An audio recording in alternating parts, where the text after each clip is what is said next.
Bien, bonjour, nous allons commencer cette conférence avec Jacques Lévy, un nouveau 5 à 7 du Club Ville Aménagement. Et nous sommes très heureux d'accueillir Jacques Lévy. Avant de le présenter et de présenter ce débat, je voulais vous informer des prochains événements auxquels nous vous convions. Et vous avez les invitations là-bas, à l'entrée.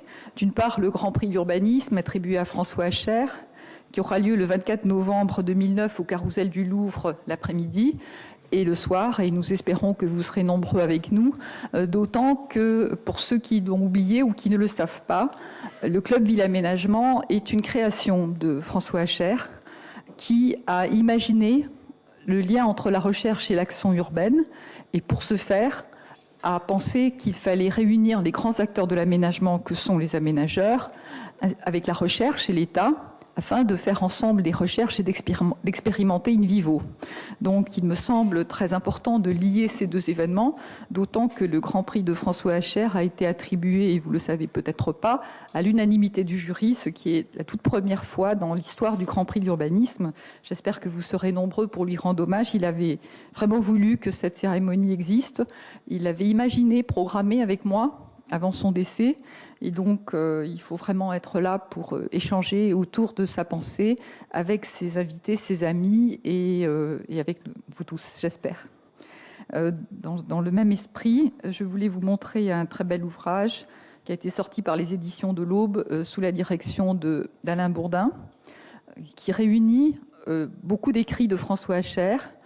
C'est sous-titré Grand Prix d'urbanisme puisqu'ils l'ont sorti après l'attribution du Grand Prix le 7 mai. Et cet ouvrage s'appelle L'âge des métapoles. Il fait l'objet d'une magnifique préface par Alain Bourdin qui montre à quel point il était proche et intime avec la pensée de François Hacher. Les textes sont regroupés sous des thèmes, donc c'est très très agréable à lire et je vous le recommande fortement. Nous-mêmes, nous sortons un ouvrage avec les éditions Parenthèses autour de la pensée de François Hacher, Grand Prix d'urbanisme, qui s'appellera « Organiser la ville hypermoderne ». Et dans cet ouvrage, François Hacher se situe vraiment comme urbaniste avec des messages, vous verrez, très engagés sur la ville. C'est pour ça qu'on a appelé ce livre, avec son accord, « Organiser la ville hypermoderne ». Je voulais signaler aussi la parution du dernier ouvrage du Club Ville Aménagement, « Agir sur les grands territoires », qui a été beaucoup écrit par moi-même et par David Mangin, avec la contribution de Frédéric de Gravelaine, de Laurent Théry et de Jean-Michel Roux, qui fait le point de nos réflexions et de nos travaux sur la question des grands territoires. Et le prochain colloque du Club Ville Aménagement, est-ce que j'ai pris l'invitation ici, aura lieu les 25 et 26 mars prochains, 2010, à Bordeaux. Et vous serez très vite destinataire du programme. Donc là, nous écouterons Jacques Lévy. Donc Jacques Lévy est géographe, il est professeur à l'École Polytechnique fédérale de Lausanne. Il a une quantité de publications tellement immense, je crois 500 titres à peu près, donc je ne les citerai pas tous. J'indiquerai simplement qu'il co-dirige la revue Espace-Temps Net et la collection Espace en Société aux presses polytechniques et universitaires romandes. Il collabore avec de très nombreux journaux, ça fait partie des chercheurs audibles, lisibles, donc qui ont accès à la grande presse. Il écrit à Libération, Le Monde et Le Temps, qui est le grand journal de Genève. Il s'intéresse à beaucoup de choses. Il s'intéresse d'abord à l'urbanisme, il faut le dire, avec beaucoup d'intérêt pour l'espace urbain. Il s'intéresse à la théorie de l'espace des sociétés, à l'épistémologie, aux méthodes des sciences sociales, et il est très soucieux du lien entre la recherche et l'action.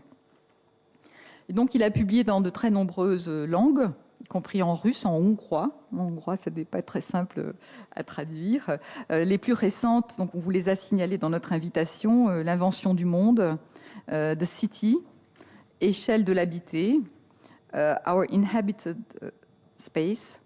Il a déjà pas mal collaboré avec le Club Ville Aménagement et notamment, je me souviens d'avoir animé un débat, un grand colloque à Lyon, où tu nous avais fait la grande introduction de ce colloque, en confrontant, et tu aimes beaucoup faire ça, les villes de Johannesburg et d'Amsterdam sur des modèles urbains très contrastés. Peut-être qu'on en reparlera aujourd'hui.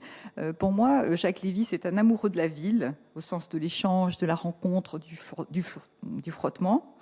Et c'est aussi quelqu'un de très paradoxal, parce que c'est un chercheur très rigoureux, mais aussi militant. comme l'a été François Hecher. Et ce que j'aime beaucoup dans leurs approches à tous deux, c'est qu'ils savent distinguer quand ils sont dans la rigueur et quand ils s'engagent. Quand je sais et je pense que. Donc vous verrez, il vous en fera la démonstration tout à l'heure. Et ils avaient tous les deux des rapports très étroits, très proches, et ils étaient d'accord sur un certain nombre de points et pas d'accord du tout sur d'autres points, et on en débattra. Il a été en particulier, Jacques Lévy, destinataire privilégié d'une des lettres que François Hecher a écrites dans le cadre de ce très bel ouvrage Examen clinique. Et c'était autour du thème de la sérendipité, notion qui leur est chère à tous les deux et que sans doute Jacques évoquera. Aujourd'hui, il nous parlera du développement durable. C'est un sujet qui devient très lassant, ça c'est sûr. Alain Bourdin, dans son dernier bouquin, m'avait dit que l'éditeur lui avait interdit d'utiliser le terme durable parce que ça ne vendait plus, contrairement à ce qu'on peut imaginer, tant c'est une notion qui a trop servi pour très souvent ne pas dire grand-chose. Et souvent, les ouvrages, en tout cas à mon sens, présentent une sorte de catéchèse sans fondement scientifique avéré. Beaucoup de préceptes du développement durable sont profondément contestables et les théories s'opposent encore aujourd'hui. Et c'est tout à fait intéressant, d'où l'intérêt pour nous d'inviter un chercheur sur ce débat. Alors, Jacques Lévy nous propose un thème très provoquant. La durabilité sera urbaine ou ne sera pas ? La question de la durabilité est apportée par la ville. Alors, qu'est-ce qu'il entend par ville? Il nous l'expliquera. Et donc, seule la ville, au sens de cette urbanité, peut affronter la question ou sera la réponse au développement durable. Alors, il évoquera, et j'ai insisté là-dessus parce que ça m'a paru extrêmement passionnant, une recherche qu'il a en cours sur les populations allophiles, allophobes, donc qui aiment les gens ou qui ne les aiment pas. Et ceci a un impact considérable sur la capacité des villes à créer du vivre ensemble ou à ne pas créer du vivre ensemble. Alors, est-ce qu'on pourra rendre les populations allophiles? C'est une autre question que Jacques pourra nous évoquer. Je pense qu'il pourra également nous parler de la ville et de la sérendipité, puisque, citant aussi François Hecher, pour François Hecher, la ville était le lieu où, justement, il se passait des choses qu'on n'avait pas prévues. On pouvait rencontrer quelqu'un qu'on n'avait pas prévu de rencontrer et faire des choses qu'on n'avait pas prévu de faire. Et donc la sérendipité, cette théorie qui dit que cette notion qui nous amène à accepter des découvertes sur des thèmes que nous n'avons pas recherchés, est bien symptomatique de cette approche de la ville. Donc voilà sur grosso modo, en tout cas, ce que j'avais envie de dire sur Jacques Lévy. Après, il présentera les choses à sa manière et on le laissera faire. Pour dialoguer avec lui, nous avons invité, comme de coutume, un aménageur. C'est de rigueur dans le club, puisque notre objectif est bien de rapprocher la recherche et l'action. Donc, nous avons invité Bertrand Housset, qui est un membre fondateur du Club Ville Aménagement, qui est directeur général adjoint d'EPA Marne et EPA France. Il est également président de l'Institut français d'urbanisme. Donc il a un très grand intérêt pour l'urbanisme et il a joué un rôle majeur dans le développement de Val d'Europe, secteur Disney. Et peut-être que là-dessus aussi, il y aura des échanges entre vous, puisque Bertrand défend beaucoup cette ville, New Urbanisme, qu'il pense être la ville de l'urbanité. Donc d'abord, place à la conférence de Jacques Lévy, et merci beaucoup d'avoir accepté notre invitation.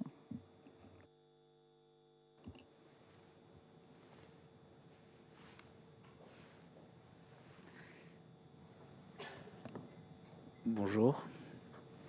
Et merci pour l'invitation. Effectivement, le thème du développement durable n'est plus très vendeur. Et on peut aller aussi jusqu'à dire que le thème de la ville compacte, j'utilise ce terme parce que c'est le plus courant, lui aussi, et peut-être dans un cercle un peu plus restreint de professionnels et de moins en moins vendeurs, comme il y a en plus des liens entre les deux, on va y revenir, tout ça fait que il y a des gens extrêmement bien intentionnés qui craignent une espèce de doxa, d'opinion officielle qui ne repose plus sur des choses intéressantes et notamment qui a démissionné de tout esprit critique, donc qui finissent pour ajouter un peu de critique par développer des positions qui sont éventuellement contraires à celles qu'ils auraient envie d'adopter, mais pour qu'au moins il y ait une différence, une petite dissidence dans un concert un peu trop consensuel. Donc c'est un problème qu'on a aussi dans le domaine de la recherche, et donc ça me fait penser, alors je suis pas absolument sûr que ce soit François Hacher qui m'a raconté cette histoire, mais il aurait pu me la raconter. C'est l'histoire d'un rabbin dans un shtetl, mais ça pourrait être un curé ou un pasteur, n'importe quel porteur de vérités établies qui permettent de déduire toute interprétation, de déduire des interprétations sur n'importe quelle situation concrète. Donc c'est ce rabbin qui court dans le shtetl et qui dit j'ai des réponses, est-ce que quelqu'un a des questions? Et donc comme il me semble que justement la démarche scientifique c'est le primat des questions sur les réponses, donc on a un problème. Et d'ailleurs moi je suis un peu embêté déjà à Lille, j'avais dit ça quand on était avec Ariella, où je me retrouvais, moi qui avais l'habitude d'être minoritaire, dissident, etc., je me retrouve maintenant à être celui qui défend un consensus que certains disent mou.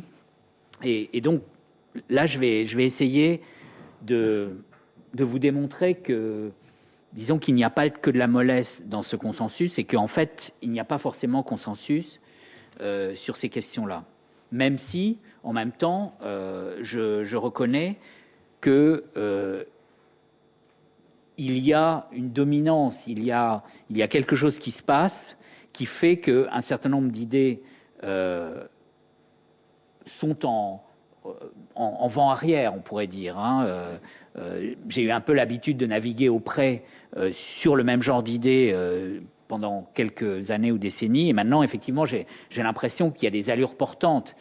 Et évidemment, une des conditions, une des raisons de cette allure portante, c'est la convergence entre l'urbanisme, enfin le credo, je dirais, des urbanistes et plus généralement, on pourrait dire des urbanophiles, et puis d'autre part la conscience écologique. Mais, et c'est par là que je voudrais commencer, il peut être utile de bien distinguer les processus d'évolution des idées sur la question urbaine, distinguer ce qui n'est pas évident parce qu'en gros ça s'est fait au même moment, mais à mon avis il y a une certaine autonomie du débat proprement urbain et du débat urbain influencé par la conscience écologique. Donc Ariella faisait allusion au nom que j'avais donné à des modèles d'urbanité. Quand je dis modèle, là il s'agit de stylisation cognitive de ce qui se passe. C'est pas un modèle au sens un exemple à suivre. C'est ce que les urbains et les urbanistes font avec les villes ou les politiques urbaines.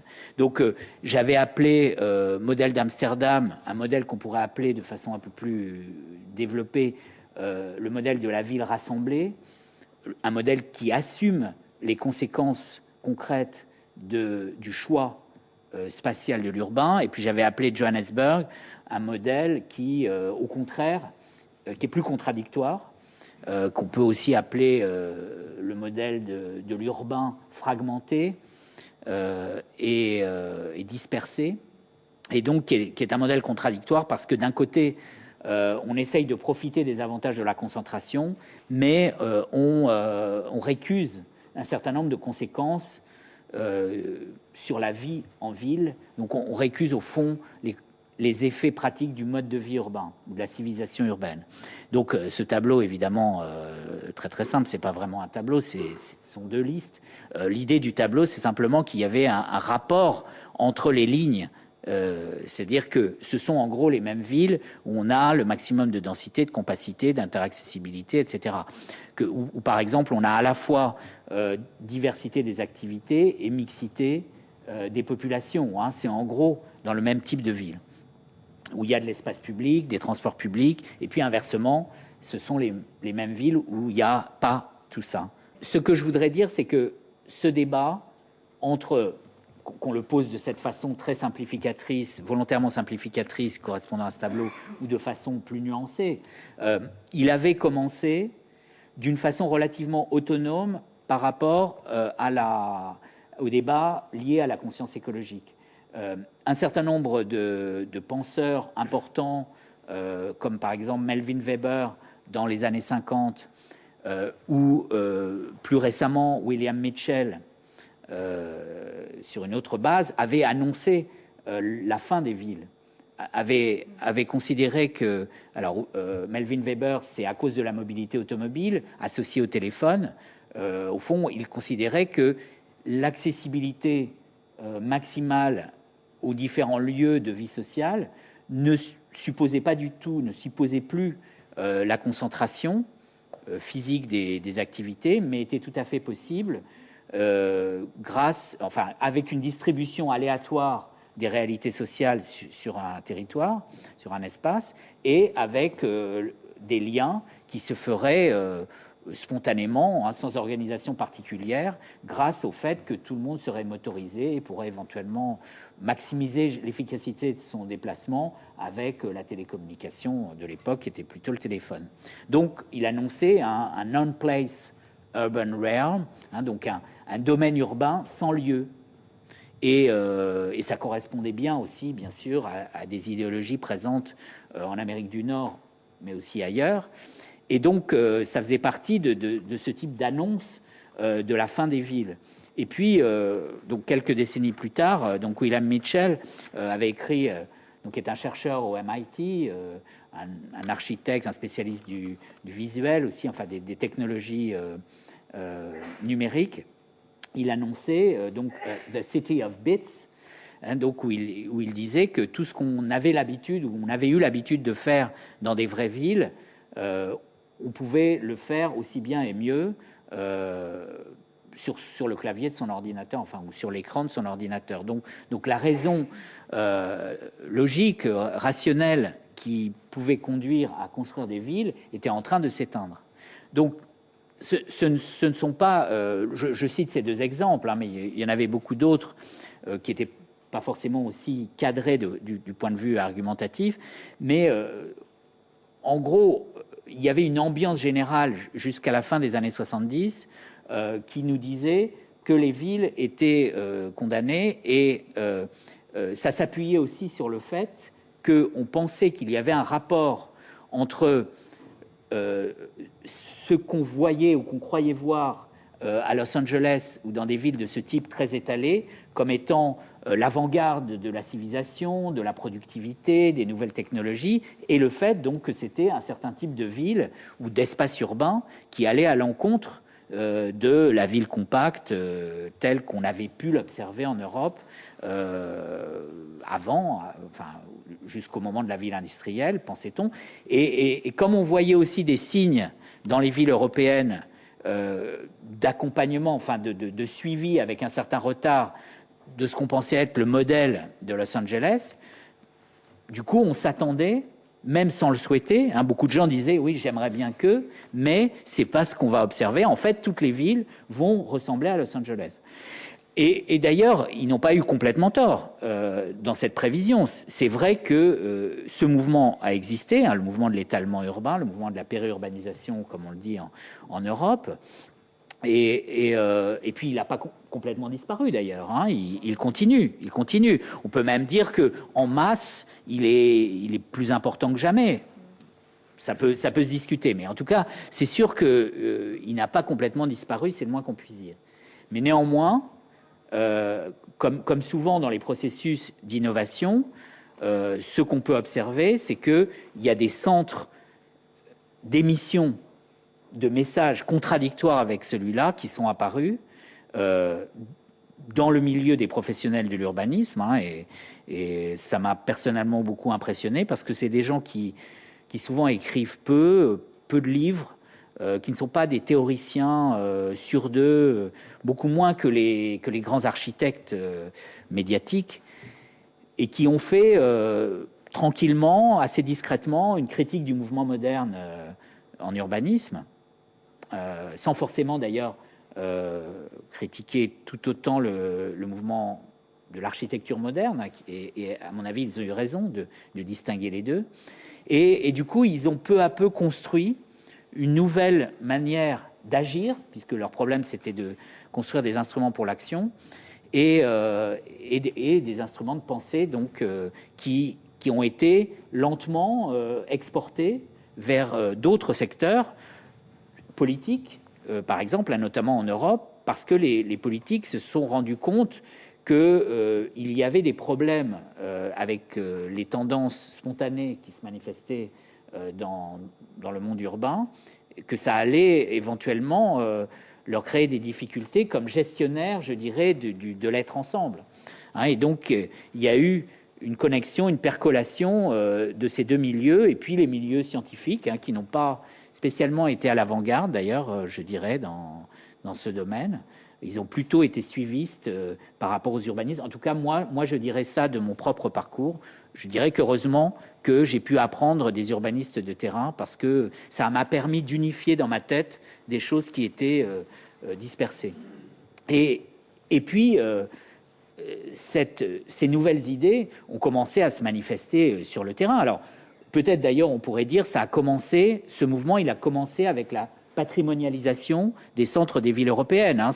En France, c'est la loi Malraux, c'est le fait que d'abord dans les plus grandes villes, puis de façon inégale dans des villes plus petites, cette idée de valorisation des centres-villes par des politiques publiques volontaristes a commencé, et puis qu'elle a rencontré un écho dans la société. C'est-à-dire qu'il y a eu des gens qui ont dit, oui, j'ai envie d'habiter dans le centre-ville, dans le centre historique, d'installer des activités, etc. Et donc, il y a eu un cercle vertueux, on peut dire, enfin, si on pense que c'est positif, qui s'est mis en place.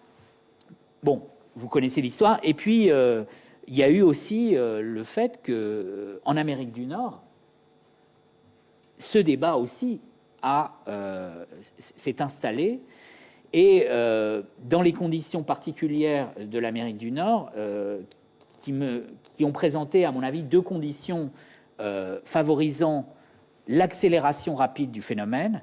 D'une part, ce qu'on appelle en Amérique du Nord les inner cities, hein, donc la zone interne des villes, qui avait été particulièrement ravagée par ce qu'on a appelé l'urban flight, hein, la fuite urbaine des classes moyennes, présentait une situation intéressante, puisque en fait les prix étaient très bas, les prix du foncier étaient très bas, alors que on commençait à percevoir une demande de la part de gens qui avaient vécu dans les banlieues. Hein. Il y avait une espèce de fatigue de la suburbia qui était en train de naître, et donc il y avait une rencontre possible sur le marché de ces deux éléments.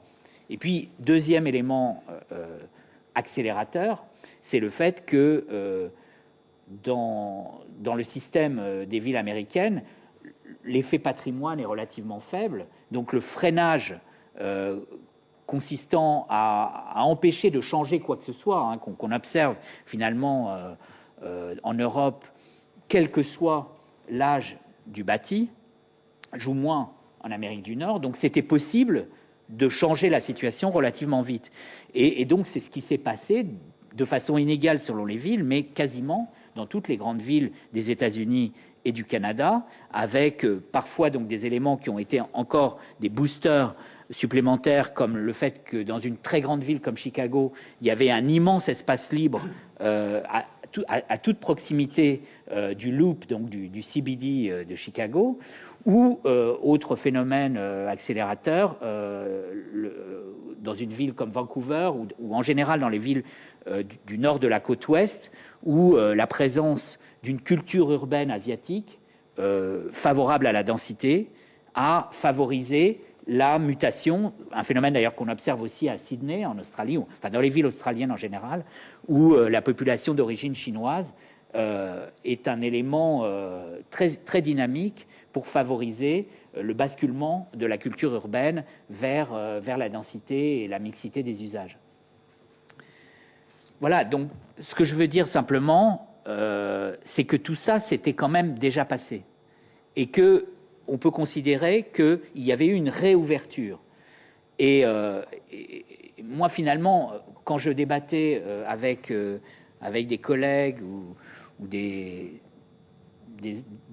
gens du monde de l'urbanisme il y a quelques années, ce que je leur disais, c'était arrêter de dire, enfin, pas à tous, mais ceux qui disaient ça, arrêter de dire qu'il n'y a qu'un point de vue. Parce que souvent, le point de vue assez confortable, hein, de l'intellectuel, un peu jouant les Cassandres, c'est de dire, oh là là, tout est fichu, nous on prêche dans le désert, donc il faut s'adapter, il faut reconnaître qu'on s'est trompé, etc. Et moi, je leur disais, non, attention, c'est peut-être des... Enfin, j'étais pas le seul, hein, c'est peut-être des signaux faibles, mais ce sont des signaux préfigurateurs d'un changement de cycle, d'un changement d'ambiance générale. Et donc, c'était ça un peu les débats dans lesquels je me trouvais mêlé. Il me semble que maintenant, on entend moins ça, parce que ce que je viens de rappeler, bon, bah, tout le monde peut le constater, et le fait que l'Amérique du Nord, à certains égards, montre une évolution plus franche dans le changement que l'Europe, même si l'Europe avait commencé, évidemment, c'est un élément, c'est une espèce de contre-pied un peu inattendu qui nous incite à regarder les choses avec une nouvelle curiosité. Alors, dans ce contexte, c'est sûr que la conscience écologique joue un rôle essentiel. Je voulais juste dire que, évidemment, les idéologies anti-urbaines n'ont pas disparu, hein, mais indépendamment, encore une fois, de l'écologie, hein, il y a par exemple en France une idéologie anti-gouvernement urbain qui anime certains milieux plutôt de gauche, parce que là, ils sont contents, comme c'est Nicolas Sarkozy qui veut changer la structure politique des métropoles, enfin créer des gouvernements urbains un petit peu plus puissants à l'échelle des grandes villes, sauf bien sûr Paris, qui n'est pas une grande ville, comme chacun sait. Du coup, ils disent qu'il faut respecter la complexité urbaine, c'est-à-dire le désordre, c'est quand même beaucoup mieux que l'organisation. Et puis, tout ça se mettra en place, c'est-à-dire qu'il faut laisser le système des privilèges issus de la société rurale. Il faut permettre à toutes les communes de pouvoir construire n'importe comment sans un certain nombre de mes collègues qui plaident pour la complexité urbaine. Vous avez qu'à taper ce mot sur Google et vous verrez de qui il s'agit. Non, mais il y en a plusieurs. C'est pour ça que je ne cite pas un seul nom. Mais il y a ce débat. Il y a ce débat. Donc, ce que je veux dire, c'est que je ne veux pas donner une vision trop simplificatrice. Mais enfin, il me semble quand même que l'ambiance a changé. Alors, si on ajoute là-dessus la question de la convergence urbanité-écologie, on a quelque chose qui est... Enfin, le mouvement est encore plus net. Et puis, ce qu'on peut dire aussi, c'est qu'il est mondial. C'est-à-dire qu'il ne porte pas seulement sur les villes des pays développés, mais c'est pas seulement lié à la conscience écologique, mais le fait que les débats sur l'environnement naturel sont clairement des débats mondiaux, en particulier parce que les problèmes de la planète sont évidemment posés à l'échelle mondiale, planétaire, de la Terre. Du coup, il y a une espèce d'unification du champ du débat qui touche aussi les villes, peut-être plus vite qu'elle ne l'aurait fait si on avait dû attendre simplement la communication entre urbanistes. Et donc j'avais fait, excusez-moi, j'ai pas traduit, enfin bon, c'est pas, je crois pas qu'il y ait de problème de compréhension de ce tableau. Je me suis amusé à faire une espèce de périodisation pour l'Asie des politiques urbaines, en constatant que dans presque toutes les grandes villes asiatiques, on avait commencé par faire des politiques extrêmement favorables à l'automobile. L'automobile et les infrastructures liées constituant le cœur des politiques urbaines, et le reste devant s'adapter, ce qui, d'après moi, bon, je vous donne pas l'argument, mais donner des politiques qu'on pourrait qualifier d'anti-urbanité, en tout cas de contradictoire en elle-même avec l'idée d'urbanité. Et puis ensuite, on a une deuxième phase où il y a un mélange. On a des politiques schizophrènes, on pourrait dire, où on continue par exemple à construire des autoroutes, mais on commence aussi à équiper les villes de puissants réseaux de transport public. On commence à se soucier de l'espace public et certains commencent à voir la contradiction entre les deux. Et puis dans la troisième phase, on essaye de mettre un peu d'ordre. Et à ce moment-là, on décide en gros de ne plus financer d'autoroutes urbaines. La photo qui était sur l'invitation et que j'ai mis au début, hein, donc c'est la photo d'une petite rivière de Séoul qui avait été transformée en égout, couverte et puis recouverte par un viaduc autoroutier.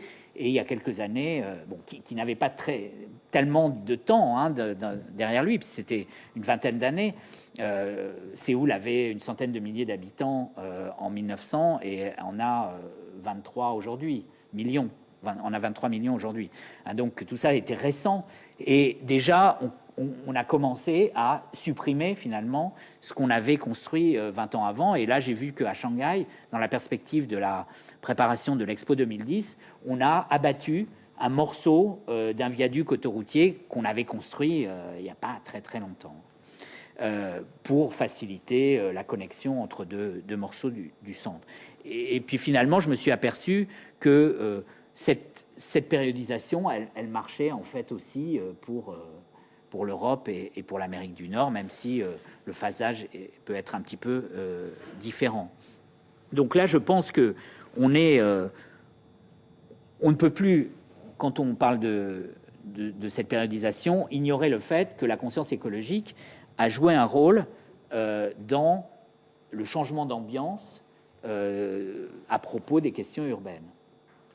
Alors du coup, c'est intéressant de savoir comment on peut connecter intellectuellement ce débat sur la ville, sur le modèle urbain souhaitable et les questions d'environnement. Alors, à mon avis, nous sommes entrés dans une période où le débat porte sur une question assez simple et un débat de civilisation. Quand et comment allons-nous sortir du néolithique ?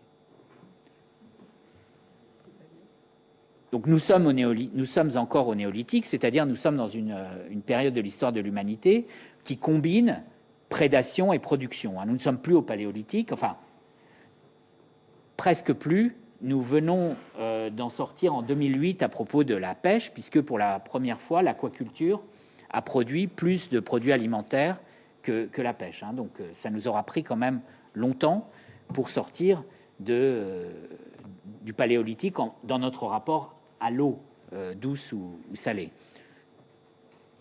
Pour la chasse, c'était fait quand même depuis un certain temps.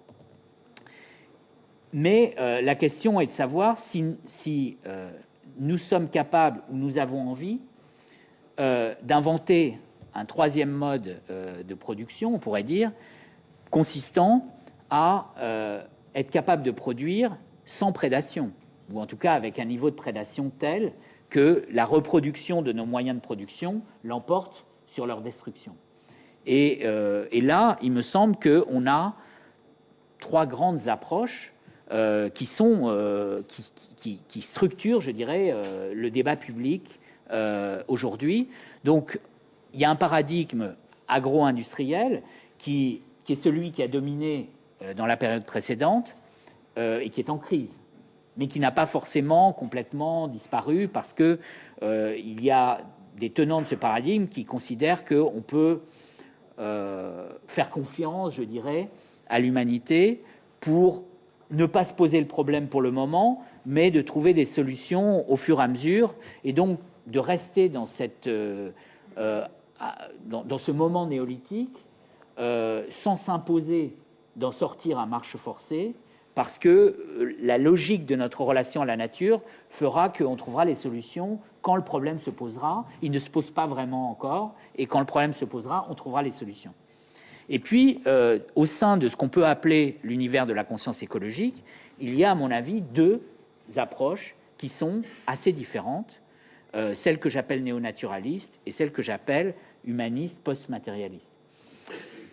En gros, l'approche néonaturaliste peut trouver son incarnation dans un document qui date de 1972, qui s'appelait Limits to Growth, donc qui est le rapport Meadows au Club de Rome.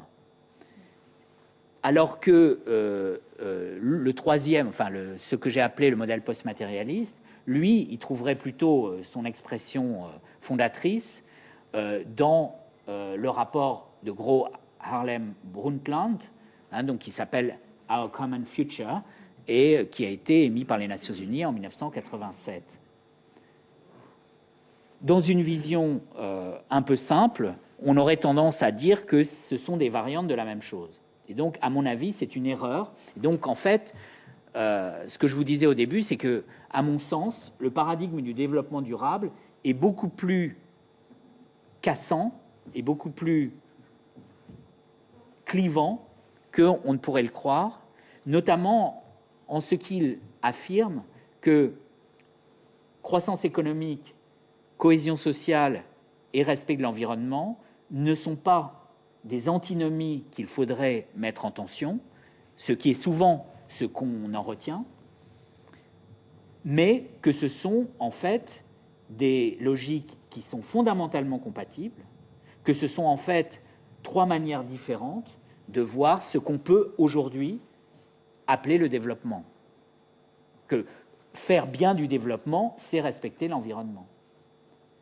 Et donc, on est bien là en contradiction assez nette avec donc, l'autre modèle qui consiste à dire que là, il y a une antinomie, qu'il y a une contradiction, qu'en fait, l'humanité n'est pas capable de mettre en place un mode de développement non prédateur et que donc la solution raisonnable, c'est de réduire notre objectif de production de façon à réduire notre impact pour éviter que les ressources de la planète soient épuisées. Alors, ce que j'ai essayé de faire dans ce tableau, c'est de montrer, en fait, c'est le résumé d'un tableau beaucoup plus long, mais qui serait illisible, où je me suis essayé à montrer qu'il y avait une cohérence assez poussée de chacun de ces trois paradigmes dans des domaines, je dirais, de philosophie politique, d'organisation de la société, d'éthique, où ça semble marcher, c'est-à-dire que il y a bien des différences importantes qui justifient, je dirais, qu'on, là encore, simplifie, bien sûr, qu'on stylise les oppositions. Et donc, il me semble que si on regarde les deux dernières lignes, il y a bien... Alors, on n'est pas surpris de voir qu'il y a une différence entre les deux colonnes de droite et celle de gauche, mais ce sur quoi je veux insister, c'est qu'à mon avis, il y en a aussi une entre les deux colonnes de droite. Et que sur la question de la mobilité, qui est une question clé à mon avis, il y a une vraie opposition. Le courant néonaturaliste considérant que la mobilité est en soi un problème, que c'est quelque chose contre lequel il faut lutter, que tout serait mieux si on ne bougeait pas, pour des raisons qui sont plus fortes que la seule recherche d'une diminution des gaz à effet de serre, puisque si on voulait faire ça, on regarderait les contributions réelles. Et donc d'abord, on regarderait la différence entre transport public et transport privé, dont la contribution n'est pas du tout comparable, n'est pas dans le même ordre de grandeur. C'est essentiellement, en fait, l'automobile individuelle à courte distance qui correspond à l'émission de 25%, à peu près 25 à 30% de la contribution transport de la production de gaz à effet de serre à l'échelle mondiale.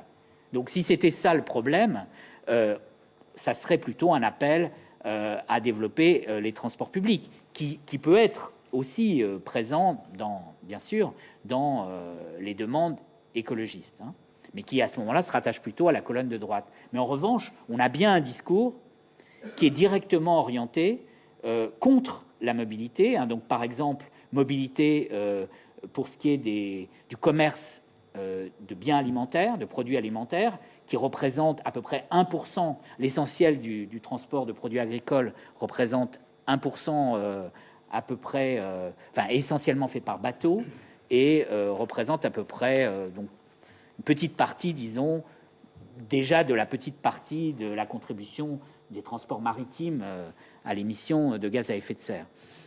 Et donc l'insistance là-dessus, l'insistance aussi sur l'avion qui, sur le long courrier, est pour le moment difficile à remplacer, en tout cas à cette vitesse, est significative d'une attitude qui... Donc j'essaye là de rester observateur, qui peut se défendre, hein, je dirais, qui est une attitude d'ailleurs, on pourrait dire, qui a ses lettres de noblesse dans la pensée de Martin Heidegger. Hein, donc Martin Heidegger, qui n'est pas seulement un philosophe nazi, qui est aussi un grand philosophe et qui a beaucoup contribué à développer l'approche de l'espace comme étant une composante importante de la vie des hommes. Donc c'est quelqu'un que je lis avec beaucoup d'intérêt et qui donc développe l'idée que l'être humain se développe ce qu'il est le plus profondément dans la proximité, hein, et que donc il y a une hiérarchie entre ce qui est proche et ce qui est lointain. Et donc là, on retrouve cette philosophie politique de l'immobilité comme étant a priori mieux que la mobilité.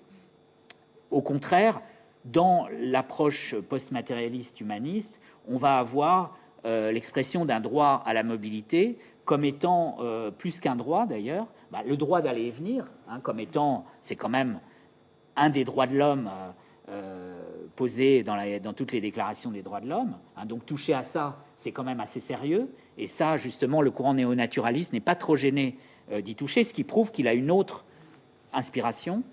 Et puis par ailleurs, on peut lire la question de l'environnement comme un problème de gouvernance qui est forcément mondial. Donc, la mondialisation des idées, qui passe aussi par la circulation des hommes, est une condition pour que le débat issu de la conscience écologique puisse se répandre et que donc, par exemple, la Chine puisse rapidement rejoindre les pays qui prennent des mesures pour diminuer les atteintes à l'environnement. Alors que vous remarquerez qu'au contraire, l'un des modèles préférés du GIEC, groupement du panel de l'IPCC, c'est de proposer de diminuer les échanges de biens et de personnes pour éviter l'émission de gaz à effet de serre. Donc il y a deux approches de la même question, je dirais, posée au départ, mais avec des développements, des logiques, des inspirations, des socles rationnels très différents. Alors, c'est pour ça que j'ai dit dans mon titre, j'ai pas dit la ville sera durable ou ne sera pas, j'ai dit la durabilité sera urbaine ou ne sera pas. Et donc, c'est la conséquence du fait que, à mon avis, le développement durable est un concept assez fort et plus agressif, je dirais, pas dans un sens forcément péjoratif, mais plus saillant, moins mou qu'on ne pourrait le croire, et qu'effectivement, il y a une rencontre, à mon avis incontestable, entre le modèle d'Amsterdam tel que je l'ai présenté tout à l'heure et le projet de développement durable, qui s'appuie sur le fait que la ville, dans son principe même, est une configuration spatiale fondée sur l'économie de moyens, sur le maximum de réalité sociale dans le minimum d'étendue. Elle est notamment donc orientée par définition vers l'économie de surface, et que l'économie de surface, c'est d'ailleurs caractéristique de la manière dont on calcule l'impact écologique, hein, on utilise souvent des variables de surface. L'économie de surface, c'est un résumé très imparfait, certes, mais assez intéressant pour mesurer les impacts sur l'environnement naturel. Donc, je dirais que la divine surprise des défenseurs d'un modèle exigeant de l'urbanité, c'est que, ipso facto, sans avoir spécialement cherché à le faire, hein, il faut reconnaître, la ville qui s'assume comme ville se trouve à satisfaire assez bien à un certain nombre de critères environnementaux, enfin disons ceux qui sont reliés aux choix spatiaux. Bien sûr qu'il y a d'autres domaines comme l'isolation des constructions qui peut fonctionner aussi en dehors de la ville, mais dans les domaines où la ville fait sens, où elle fait différence, en gros, les choix que le choix urbain lui-même implique vont, en règle générale, dans le sens d'un respect de l'environnement. Donc là, je ne vous fais pas le détail parce que maintenant, c'est extrêmement connu, ces choses-là. Il y a évidemment la question des transports, mais il y a aussi la question de la perméabilité des sols. Il y a la question de l'air, donc de l'eau et du sol à la fois, où, en gros, les choses vont dans le même sens. Alors, c'est vrai qu'il y a une exposition en ce moment. Voilà ma deuxième minute de polémique. Il y a une exposition en ce moment, Electra, je crois, à l'espace Electra. J'ai vu la présentation par l'un de ses commissaires qui dit que, en fait, c'est très bien le périurbain parce qu'on y est tellement bien qu'on n'a pas envie d'en bouger. Et du coup, on ne prend pas l'avion. Donc, on n'émet pas de gaz à effet de serre. Voilà, l'effet barbecue. Est-ce que tu peux nous dire ce qu'est une ville qui s'assume comme ville, ta définition? Oui, alors une ville qui s'assume comme ville, alors peut-être je reviens à ce tableau. Une ville qui s'assume comme ville, c'est en gros une ville qui accepte l'idée que les avantages de la concentration urbaine sont associés à ce qu'on pourrait appeler une exposition à l'altérité. Et alors, tu me fais anticiper sur un autre tableau, mais je vais le montrer maintenant. C'est que si on considère les trois principaux moyens de gérer la distance, que sont la coprésence, la mobilité ou la télécommunication, où la ville peut trouver un avantage comparatif, à mon avis, donc excusez-moi, c'est encore en anglais, avec la sérendipité, c'est-à-dire avec l'utilisation du hasard comme mode d'exposition cognitive privilégiée, le fait que ça va être par la déprogrammation, par le fait de rencontrer, de trouver ce qu'on ne cherche pas, qu'on va avoir le maximum d'accès aux innombrables potentialités qu'offre une ville. Et puis d'autre part, c'est donc l'exposition à l'altérité des corps dont on voit de plus en plus la portée au moment où l'Internet nous permet de voir, de mesurer l'immensité des activités qu'on peut développer sans exposer son corps. Y compris la sexualité, par exemple, qui semblait être associée à l'exposition du corps, mais pas du tout. La sexualité est un grand domaine d'activité sur l'Internet, comme vous le savez, et ça se passe sans l'exposition du corps.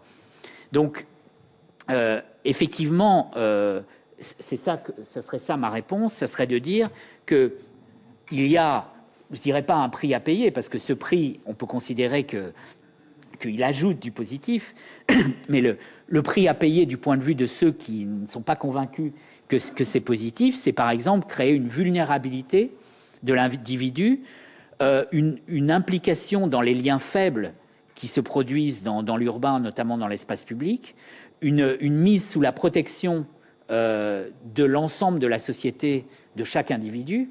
On s'aperçoit aujourd'hui que ça vaut le coup, puisque c'est beaucoup moins dangereux, en fait, d'être dans l'espace public. Chose que j'aime bien répéter, mais c'est quand même, c'est un peu provocateur, mais je crois qu'il faut quand même le savoir. C'est dans la maison qu'on se fait violer et assassiner aujourd'hui. C'est pas dans l'espace public. Si on fait les statistiques, et c'est dans des espaces publics privatisés par l'automobile qu'il y a 1 200 000 morts chaque année. Donc, dans le vrai espace public, on ne risque pas grand-chose à l'échelle mondiale. Donc ça, c'est quand même important de savoir que c'est finalement un gambit, comme on pourrait dire aux échecs, qui est extrêmement rentable pour l'individu, mais il doit éventuellement passer outre à une peur initiale qui est fondée sur l'idée que entrer en société, finalement, peut être un jeu à somme négative. Donc c'est pour ça que il y a toujours des discussions vives, je dirais, dans la société sur la valeur, sur le niveau d'avantage comparatif que possède une ville qui s'assume comme telle. Donc je reviens sur un aspect du débat actuel, sur la question de savoir si on peut avoir une politique urbaine environnementale qui ne soit qu'environnementale, c'est-à-dire donc qui négligerait les traditionnels 2 autres piliers du développement durable pour se concentrer sur l'environnement. Donc par exemple la voiture propre, qui serait uniquement une voiture propre, donc qui ne toucherait pas aux usages, au type d'usage qu'on fait de l'automobile. En fait, donc évidemment, elle satisferait certains aspects des requêtes écologiques, pas tous, mais en tout cas sur l'air, disons.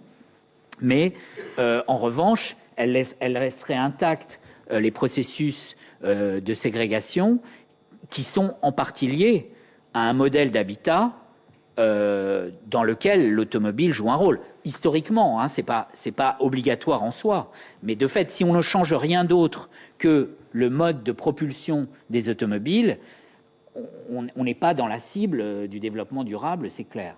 Et on n'est qu'à moitié, je dirais, dans la cible du pilier proprement environnemental. Et comme par ailleurs, on va continuer à créer des configurations spatiales hostiles à une protection de l'environnement sur d'autres aspects, globalement, on peut considérer que c'est négatif. Donc, à mon avis, seul ce que j'appelle les métriques publiques, donc avec les transports publics, la marche à pied, mais aussi une réintégration du transport individuel dans le public, donc avec l'idée de ne pas forcément considérer comme synonyme deux couples, le couple individuel-collectif et le couple privé-public, c'est-à-dire qu'il peut y avoir des transports publics individuels, il y en a déjà, comme le taxi.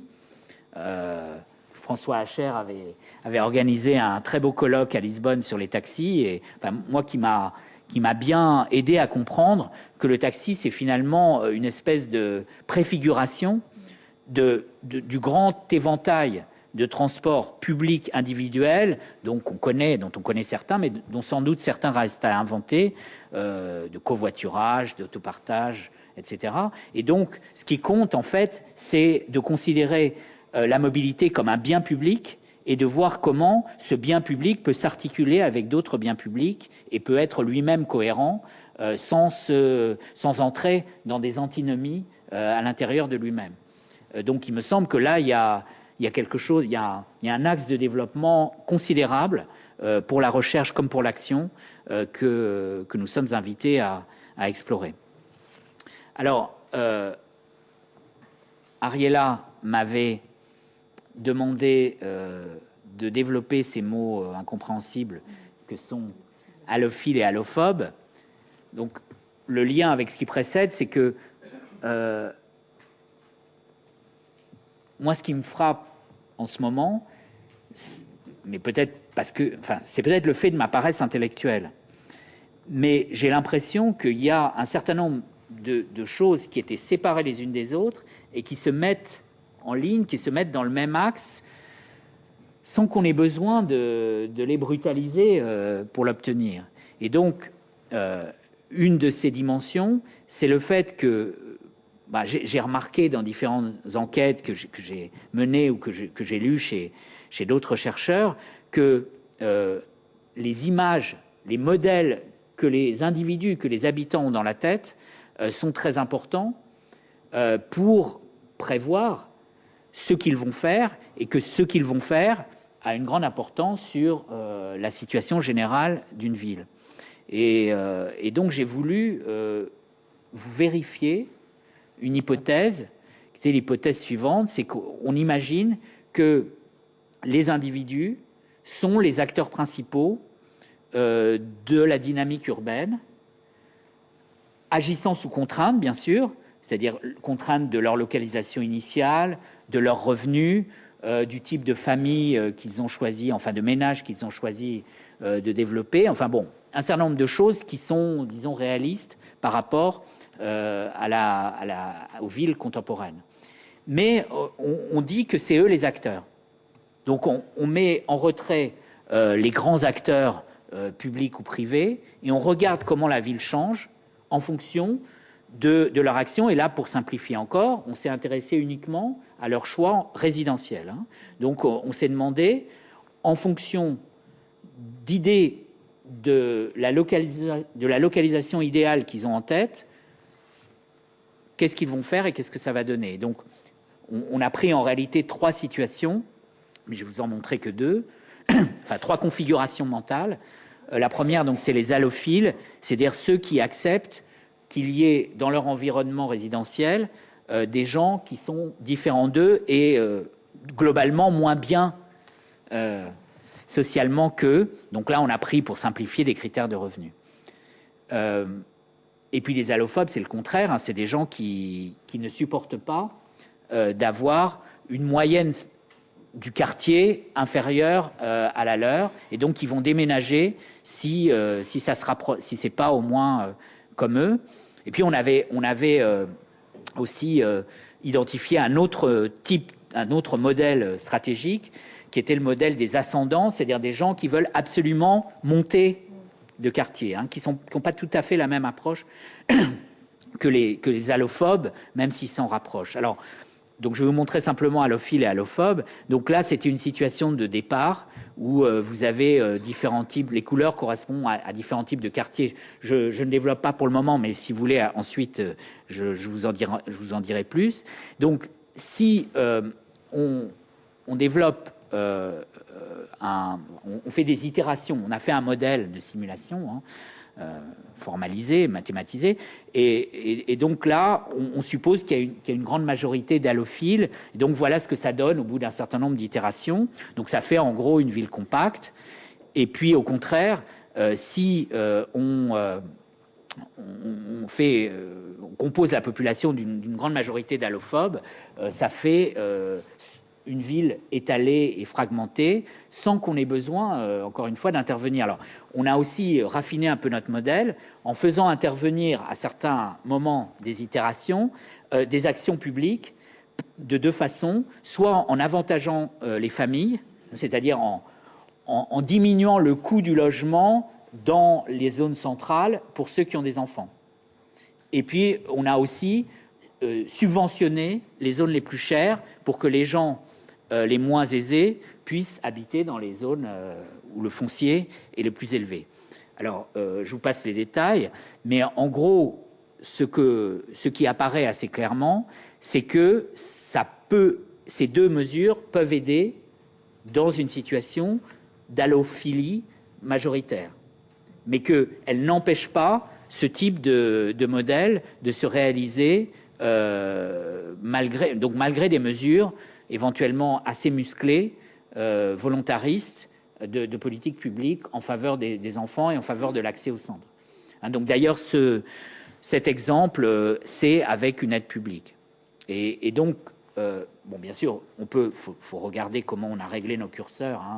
Tous ces modèles de simulation ont une fragilité intrinsèque, parce qu'on est obligé de prendre des options, de transformer en nombre des choses qui sont qualitatives. Je ne veux pas du tout dire que ça en finit avec les débats sur le sujet. Mais je pense quand même, nous-mêmes, on a été assez surpris, je dois dire, du caractère très spectaculaire. Dans cette ville, il n'y a pas d'urbaniste. Et il n'y a éventuellement pas de politique publique. Elle se fait toute seule. C'est dans le monde, je veux dire. Voilà, si on laisse la ville se développer en fonction de ce que les gens ont dans la tête, ça fait une vraie ville. Et ça différencie énormément les destinées urbaines. Et finalement, les politiques publiques sont des accompagnements. Autrement dit, si on n'arrive pas, supposons qu'on souhaite une ville compacte, l'élément clé, c'est l'élément de discussion, de dialogue avec les habitants de la ville.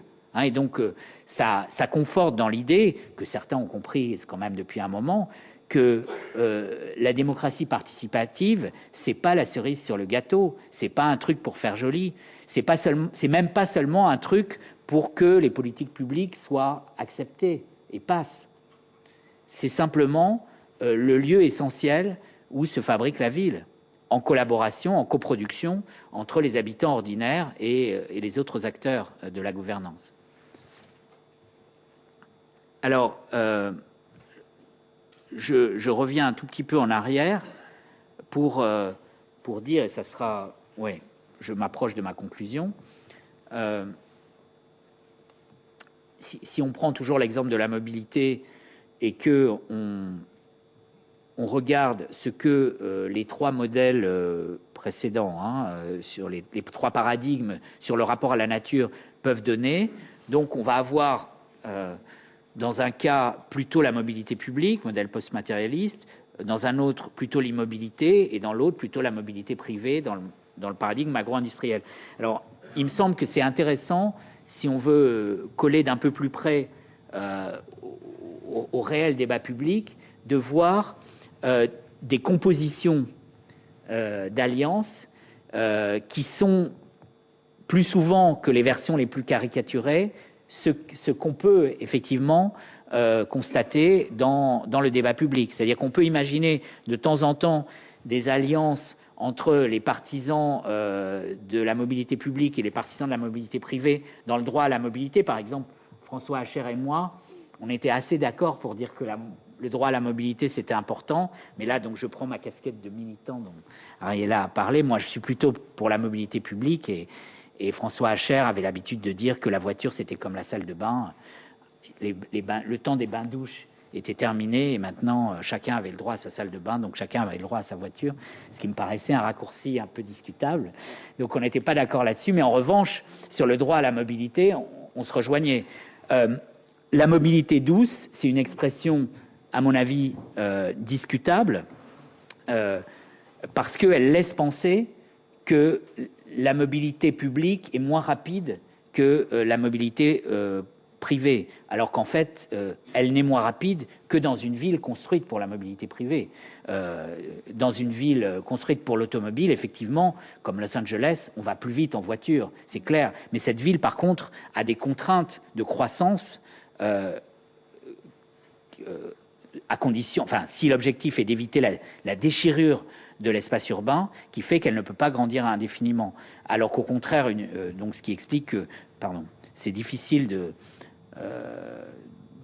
traverser Los Angeles, de considérer que Los Angeles serait un espace local en pratique, ce qui reste possible par exemple à Tokyo, alors que Tokyo fait le double en gros de Los Angeles en population, grâce au fait que le système de transport public est plus efficace. Donc quand on construit la ville de façon telle que les transports publics sont plus efficaces, elle est plus rapide au sens d'une vitesse contextuelle, puisque ce qui compte, c'est pas le nombre de kilomètres qu'on fait en tournant sur la 86, c'est ce qui compte, c'est à quelle réalité sociale on peut accéder, par exemple en une demi-heure ou en une heure. Et à ce moment-là, la ville des transports publics est plus rapide. Donc, c'était juste pour mettre en question le concept de mobilité douce. L'idée ralentissons, le thème du slow est assez à la mode, ou a été assez à la mode, c'est peut-être déjà fini. Donc en fait, j'avais écrit un article dans Urbanisme qui s'appelait Ville pédestre, ville rapide, où je développais un peu cette idée. Donc, mais il peut y avoir là une alliance.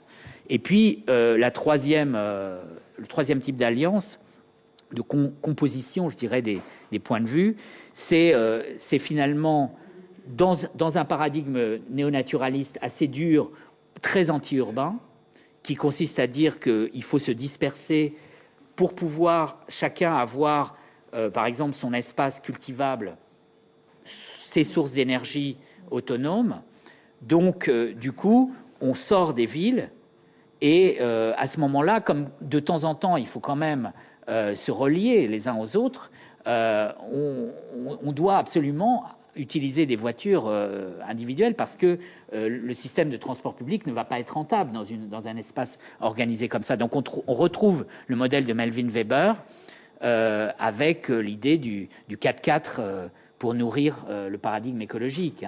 Donc là, à mon avis, il y a des paradoxes intéressants, mais qu'on trouve quand même présents dans la littérature, ici ou là, puisque en fait, il y a beaucoup d'hybridations qui sont assez passionnantes à lire dans dans la littérature scientifico-politique actuelle. Alors, pour vraiment conclure, je dirais que il y a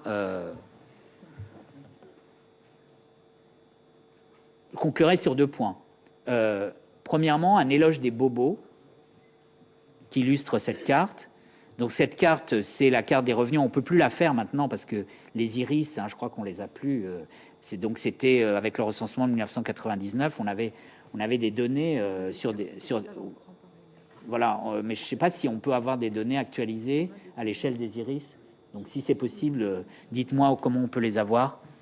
Ça m'intéresse. Qui portait sur les revenus. Et donc, en gros, ce qui est vert sur la carte, c'est ce qui est plus riche que la configuration moyenne des classes de revenus. Ce qui est rouge, c'est ce qui est plus pauvre. Et ce qui est gris, c'est ce qui est à peu près dans... C'est toujours comme ça. Bon, bonne nouvelle. Et donc, ce que vous voyez, en fait, c'est que... je peux pas... Non. Ouais, non, mais c'est moi qui ai perdu mon pointeur. Donc, enfin, vous voyez où est Paris Intramuros, et vous voyez qu'en gros, Paris Intramuros, c'est presque entièrement en gris. Et donc, avec une petite partie de l'approche banlieue, et puis une partie de la banlieue est, de la banlieue sud-est, c'est quand même intéressant de voir, c'est pas seulement le cas à Paris, c'est le cas dans pratiquement tous les centres des grandes villes européennes, où c'est le centre dont on dit qu'il s'est embourgeoisé, dont on dit qu'en fait les bobos font semblant de vouloir en accepter la diversité, mais ne rêvent que d'une chose, c'est qu'ils deviennent homogènes bourgeois et non plus bohèmes. Et en fait, pour le moment, je ne dis pas qu'il n'y a pas de fragilité là-dedans, il y en a une, incontestablement. Le modèle du 5e arrondissement est là pour nous rappeler que ça peut basculer de façon perverse dans une homogénéisation par le haut. Bien sûr, je suis tout à fait conscient. Mais aujourd'hui, après quand même plusieurs décennies où il y a eu un changement de population dans les centres du fait du nouvel attrait des centres anciens, eh bien c'est quand même dans les centres, et de très loin, que se trouve le maximum de mixité. Et donc, on voit bien le lien avec ce que j'ai dit tout à l'heure sur le modèle allophile et allophobe. Si les classes, les couches sociales les plus aisées, c'est-à-dire celles qui peuvent choisir en fait leur localisation, ne sont pas en partie divisées, c'est-à-dire s'il n'y a pas une partie importante parmi elles qui accepte la diversité, qui est allophile, en fait, tout le système s'écroule. Donc, je pense qu'il faut les soigner, les bobos, au lieu de les insulter. Ça se soigne très bien maintenant. Et puis, deuxième conclusion, je conclue par où j'avais commencé à propos de la différence entre l'Europe et les États-Unis, l'Amérique du Nord, la question du patrimoine. Je pense que la ville européenne a été sauvée par la patrimonialisation, mais je pense que maintenant, un excès de patrimonialisation peut la menacer. La patrimonialisation, ça peut être considéré comme la construction d'une diversité temporelle, mais si la diversité temporelle exclut le présent, à ce moment-là, on perd en urbanité et effectivement, on perd aussi en moyens de dynamiser la ville, donc d'avoir aussi des politiques publiques qui soient capables de satisfaire aux exigences du développement urbain durable sur ces trois versants. Et donc là, ce n'est pas le cas général, contrairement à ce qu'on dit peut-être parfois un peu trop, mais un certain nombre de quartiers écologiques, de quartiers durables qui se caractérisent par le fait que les habitants choisissent leurs cohabitants. Ça fait aussi partie de cette situation où on bloque le marché urbain, je dirais, de la même manière que dans la patrimonialisation, on bloque le marché des temporalités urbaines. Là, on bloquerait le marché des socialités urbaines. Et donc, il me semble que la fluidité de ces différents marchés de la densité et de la diversité urbaine est une condition plus que jamais essentiel pour pouvoir procéder avec peut-être moins de moyens directs qu'autrefois aux réglages fins qui peuvent permettre de faire le choix de l'urbanité.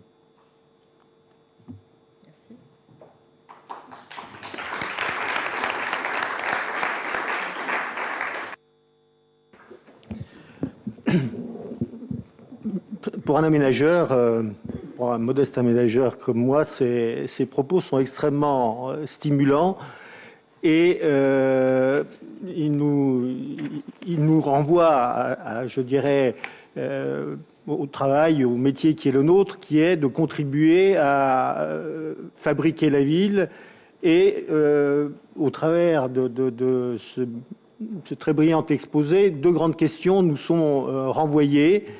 L'une, c'est la question des modèles, et l'autre, la question des méthodes. Sur la question des modèles, avant d'entendre cet exposé, j'avais presque envie de dire il n'y a pas de modèle de la ville durable. Après l'avoir entendu, j'ai complètement changé de point de vue. Je pense que c'est une question d'explicitation. Les trois tendances que vous avez évoquées entre le groupe agro-industriel, les naturalistes radicaux et l'humaniste post-matérialiste, ces trois groupes sont à l'œuvre de façon extrêmement précise, derrière et de façon à visage masqué, dans les modèles qu'on nous propose en matière de quartier durable, de développement durable, de projet durable. Et je dis bien à visage masqué parce qu'effectivement, le mot durable leur tient un lieu de passeport et que derrière ce passeport, des modèles très différents sont proposés aux aménageurs, des modèles de référence sont proposés aux élus, aux aménageurs et aux populations. Et que, je dirais, il y a à expliciter un maximum ces questions. Il y a quelques instants, à propos des quartiers durables qui nous sont proposés en modèle, qu'on va visiter les uns et les autres régulièrement, BZ, Vauban et quelques autres, je dirais, bien sûr, on peut aller y voir un ensemble de solutions, de procédés mis en œuvre pour répondre à un certain nombre de questions, mais en analysant de plus près ces exemples, répondent-ils bien, je dirais, aux grands enjeux de nos agglomérations urbaines? Très vraisemblablement que non, d'abord parce que c'est des quartiers. On n'est pas sur on n'est pas à la bonne échelle à laquelle une série de questions doivent se résoudre. Et bien évidemment, quand on les regarde, on voit que il n'y a pas d'industrie polluante, il n'y a pas d'ouvriers, il n'y a pas de pauvres, il y a très peu d'étrangers. Toutes questions qui sont évidemment renvoyées à d'autres zones urbaines pour règlement. Et je dirais, par rapport à ces différentes tendances, le Grenelle de l'environnement a pris position formellement, clairement, sur le modèle Brundtland, c'est-à-dire un modèle à trois piliers de développement durable, écologique, économique et social. Toutefois, il suffit de faire un exercice, je dirais, quantitatif. Je veux dire, ces trois groupes les trois groupes auxquels on faisait allusion étaient présents dans le Grenelle et défendaient des points de vue différents. Je ne me prononcerai pas sur le groupe qui l'a emporté de façon dominante, malgré l'affichage des trois piliers, mais si on regarde la quantité de textes qui sont écrits, incontestablement, la dimension écologique y est extraordinairement présente. La dimension sociale fortement affirmée représente peu de lignes, et la dimension économique également. Tout ça pour dire que ce modèle qui est mis en avant, je dirais... les explicitations de ce modèle ne nous sont pas données et en termes de guide pour l'action des aménageurs que nous sommes, Nous avons encore beaucoup de travail, je dirais, en liaison avec la recherche appliquée, pour nous alimenter sur, je dirais, une analyse plus précise de comment constituer des projets cohérents, intégrant l'ensemble. À titre d'exemple, nous avons, en ce qui concerne Marne-la-Vallée, essayé évidemment de mettre en œuvre certaines de ces approches. Et dans le cadre du Val d'Europe, nous avons beaucoup insisté sur la dimension d'urbanité comme étant un facteur de rassemblement des allophiles. J'aime bien le terme et je l'emprunte. Je veux dire, le type d'urbanité que nous avons fait crée une très forte cohésion sociale, enfin une très forte identité et parfois même une cohésion sociale forte entre des groupes sociaux différents, ce qui pour nous est, je dirais, un facteur de durabilité de l'urbanité, enfin de l'urbanisation qu'on crée. Ça, c'était pour la question des modèles. Et donc, je dirais, on travaille en principe sur un modèle dominant, celui avec les 3 piliers. Je ne suis pas sûr qu'on soit toujours en train de travailler sur ce schéma-là quand on voit les exemples, les directives qu'on nous donne. Concernant les méthodes, vous en avez parlé et ça me paraît important pour les professionnels que nous sommes de revenir un peu sur ce sujet parce que le défi qui nous est posé de traiter simultanément toute une série de questions qu'on traitait de façon séquentielle précédemment change l'approche. Nos approches sont en train de changer dans 3 directions importantes qui caractérisent le développement durable. Je vais peut-être enfoncer des portes ouvertes, mais quand on rentre plus dans les détails, on s'aperçoit que ça change très sensiblement les pratiques. Il y a la prise en compte de la durée.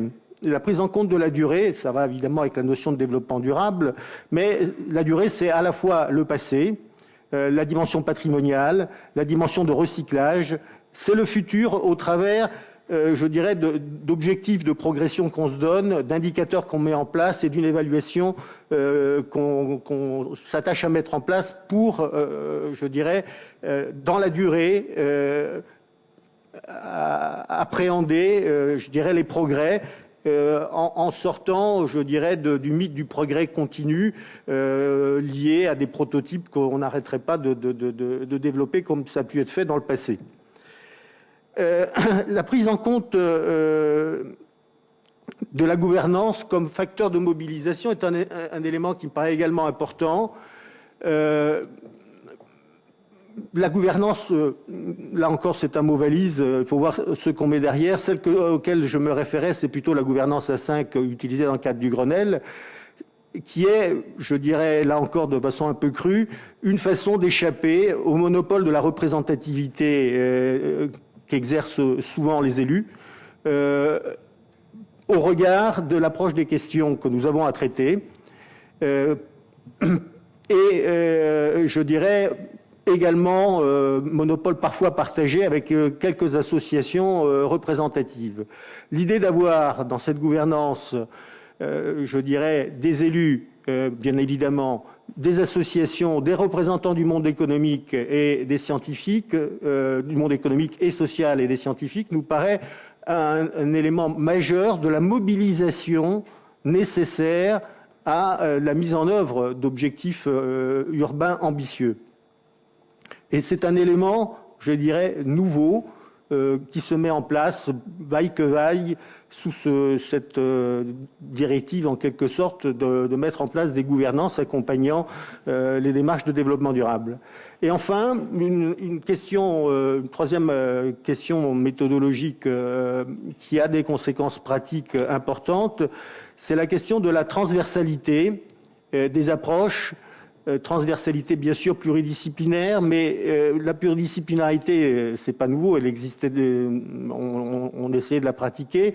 Ce qui est nouveau, c'est sa dimension itérative et simultanée, et qui change sensiblement je dirais, les approches à la fois sectorielles, linéaires, j'allais dire, de style planification, pour nous amener vers des démarches beaucoup plus itératives, itération entre différents spécialistes, itération avec la gouvernance, itération avec, je dirais, une démarche qui a des objectifs, des indicateurs et qui amène à revenir sur ce qu'on a fait. Donc, je dirais, le développement durable, pour nous, c'est pose des questions de modèles et des questions de méthode.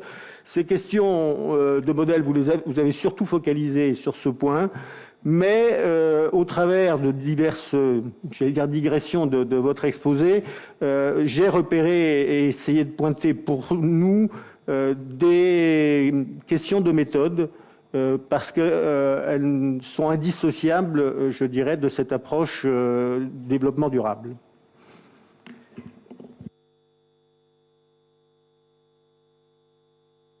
Bien. Merci. Donc, moi, avant de vous laisser la parole, je voulais poser une ou deux questions. D'une part, est-ce que des populations allophobes pourraient devenir allophiles? Parce que est-ce que c'est inéluctable, quand on a des populations allophobes, de faire la ville non urbaine? Ça, c'était une question. L'autre, je me référerai à une phrase de François Hacher que je vais lire pour te demander s'il est possible de faire la ville durable en dehors de la ville dense. Et donc, je le cite, « Je suis convaincu, dit-il, qu'il faut traiter de la ville hypermoderne dans toutes ses dimensions, c'est-à-dire comme un espace nécessairement distendu, discontinu, hétérogène, polynucléaire. C'est ce que j'ai appelé la métapole. Cette ville hypermoderne ne sera pas le retour à une ville européenne plus ou moins mythique. Ce sera une ville diverse, faite d'espaces et de modes de vie variés. Et l'enjeu de la gouvernance est bien de parvenir à faire coexister ces urbanités multiples. » Donc, il prend acte du fait que la ville est déjà cette ville hypermoderne qu'il a bien analysée. Cette ville étalée existe. Est-ce qu'elle est condamnée à ne pas être durable? Est-ce qu'elle peut évoluer? Est-ce qu'elle doit forcément devenir dense? Donc, quelle est ta vision pour ce territoire qui n'est pas le territoire de la ville consolidée dense?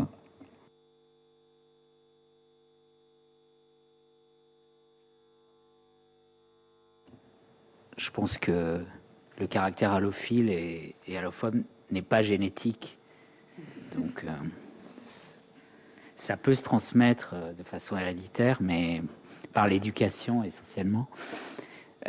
Donc, bien sûr que ça bouge et ça peut bouger. Et donc, c'est justement le côté rassurant de ce qui me semble émerger, c'est-à-dire l'importance de ce qu'il y a dans la tête des gens, dans nos têtes, d'habitants urbains. Ça veut dire que nous sommes sensibles à l'argumentation, mais aussi à des choses qui sont plus de l'ordre de l'esthétique. Je crois qu'on sous-estime énormément la composante esthétique des uns et des autres, je dirais. C'est-à-dire qu'il y a une esthétique de la ville compacte, disons. Ceux qui y vivent trouvent que c'est beaucoup plus beau qu'ailleurs, enfin ceux qui ont choisi d'y vivre en tout cas. Et puis il y a une esthétique de la périurbanisation, et ceux qui y vivent trouvent que c'est beaucoup plus beau qu'ailleurs. Et dans les deux cas, il y a aussi une certaine vision de la nature qui n'est pas la même, donc qui est à la fois éthique et esthétique, et puis affective, qui relève des émotions. Donc je pense que le rapport à la ville, c'est une composante du rapport au monde. Donc si on veut dialoguer avec la société de ce point de vue-là, il faut accepter que tous ces éléments soient pris en compte. Donc, si on a un projet qui consiste à dire on aimerait bien que le nombre d'allophiles augmente, par exemple, dans ce cas-là, sans donner les moyens, c'est vraiment ne pas se contenter de faire des campagnes de publicité, ne pas se contenter de donner des stimulants matériels. C'est là que, moi, c'est ça qui m'a le plus frappé dans dans l'enquête, c'est le fait qu'il ne faut pas surestimer justement les effets d'accompagnement. Quand les gens ont envie de densité, finalement, le marché immobilier y suit, par exemple. Il n'y a aucune raison. Les promoteurs, au fond, ils s'en fichent de savoir si les gens veulent de la ville dense, on va leur en vendre. Donc, je pense qu'en effet, c'est possible, mais que ça veut dire un vrai dialogue, c'est-à-dire que c'est exactement le contraire de ce qu'on a appelé la politique de la ville en France, qui est une honte sémantique, parce que c'est tout le contraire d'une politique de la ville, parce que la ville, c'est du sociétal, c'est des choses fondamentales, c'est des choses fondateurs, c'est pas de distribuer, de saupoudrer de l'argent ici ou là sans rien changer sur l'essentiel. Enfin bon, elle a évolué, hein, heureusement, mais disons que le principe même me semble erroné au départ. Donc oui, ça peut changer. Et puis, je suis tout à fait d'accord avec la phrase de François Hacher. Le monde des villes, c'est un monde très divers, un monde de la surprise. Bien évidemment, ça serait l'avantage comparatif urbain disparaîtrait si, en se promenant dans le monde des villes, on avait l'impression d'être toujours au même endroit. Je suis aussi d'accord avec l'idée que la vision nostalgique de la ville européenne, elle est éventuellement contre-productive parce que elle invente en fait une ville qui n'a jamais existé, notamment sur un plan essentiel, c'est que la ville pré-industrielle, c'était un monde qui n'était pas fortement traversé par le principe d'égalité.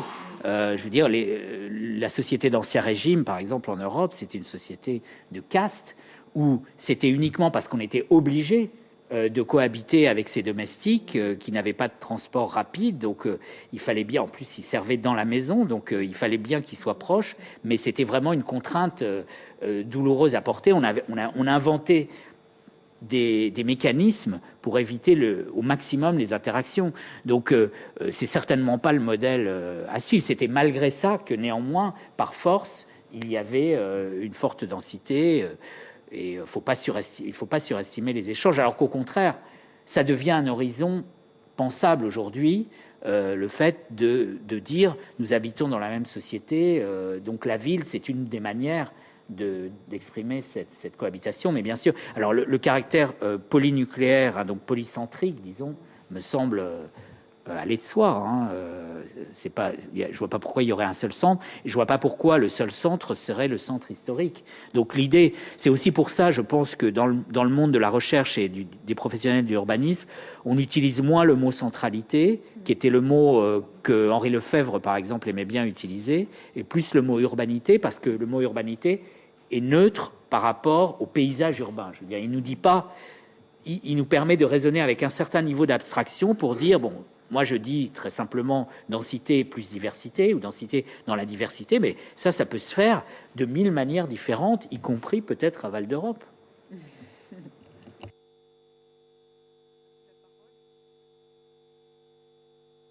Donc Hervé Dupont, Plaine de France. Moi, j'ai une question et une intervention, parce que je fais partie de ceux qui sont très très inquiet de la séduction du discours. Je travaille à la Plaine de France, c'est la grosse tache violette là au nord, hein. Je constate effectivement le discours sur la ville compacte.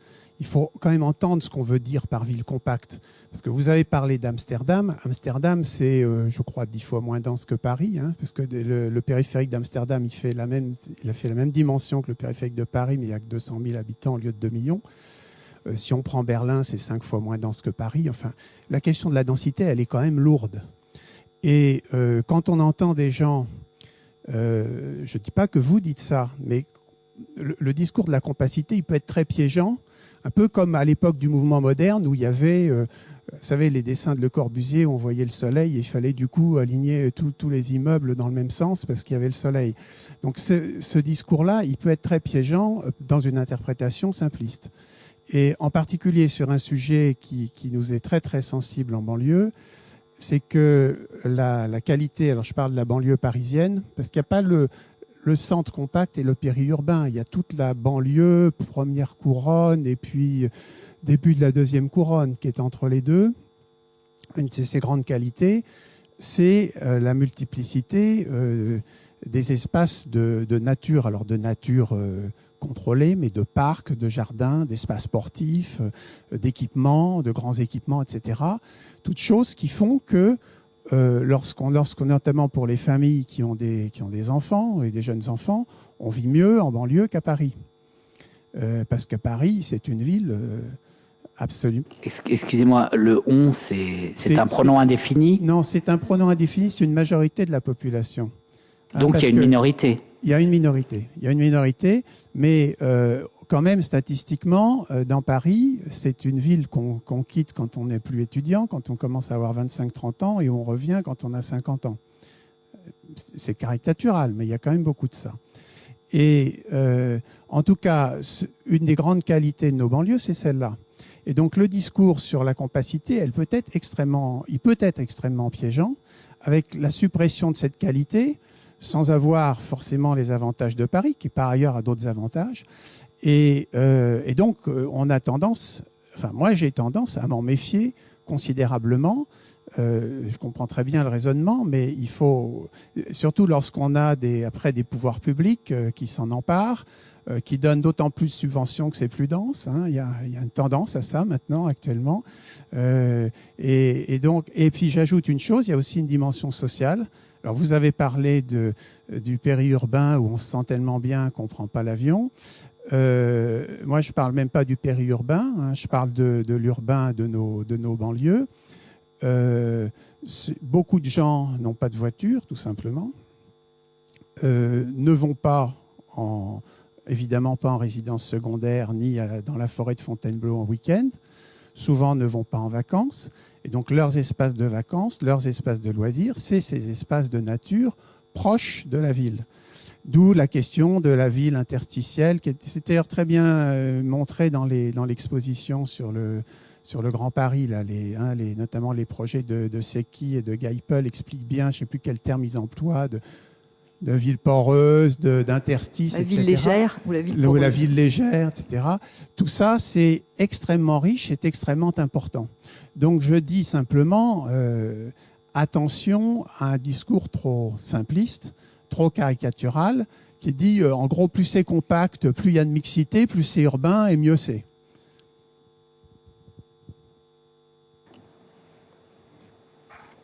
Oui, alors d'abord, tout à fait d'accord avec vous pour insister sur la banlieue, parce que justement, un des points faibles du moment où on annonçait une périurbanisation générale, c'est que on a oublié quand même que, bon, si on prend le découpage de l'INSEE qui a ses faiblesses, mais en gros, c'est de l'ordre de 10 à 15% la couronne périurbaine. Hein. Donc ça veut dire que 85 à 90% des urbains, selon l'INSEE, sont dans le centre ou dans la banlieue.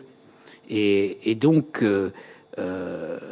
j'espère que, justement, dans le Grand Paris, hein, c'était pas toujours très clair dans les projets, on va pas recommencer la même erreur que ce qu'on a fait, pour des raisons d'ailleurs en partie politiques, au moment des villes nouvelles, hein, c'est-à-dire de se tromper d'échelle, là où à la fois on peut et il faudrait changer de façon assez significative, substantielle les choses, c'est justement dans les banlieues proches. De ce point de vue-là, d'ailleurs, le consensus sur l'idée d'un métro à l'échelle de la banlieue relativement proche me paraît, disons, traduire cette évolution des esprits.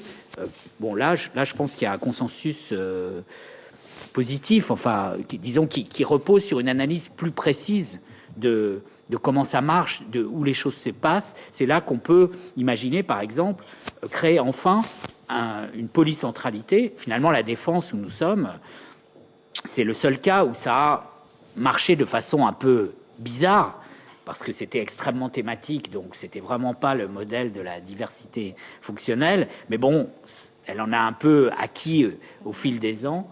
Et donc, finalement, c'est quand même le moins mauvais centre alternatif aujourd'hui, la Défense. Donc, et on voit tout ce qu'il a fallu faire quand même en termes d'infrastructure pour que ça marche un tant soit peu. Donc ça veut dire que c'est pas, et c'est là que je regrette un peu le style de certains des projets du Grand Paris. Bon, celui qui m'énerve le plus, bien sûr, c'est celui de Ferdinand Loppe sur le prolongement de Paris jusqu'à la mer. Là, je pense qu'il y a un problème d'éthique, et excusez-moi d'être désagréable, mais est-ce que c'est vraiment de ça qu'on a besoin de discuter aujourd'hui?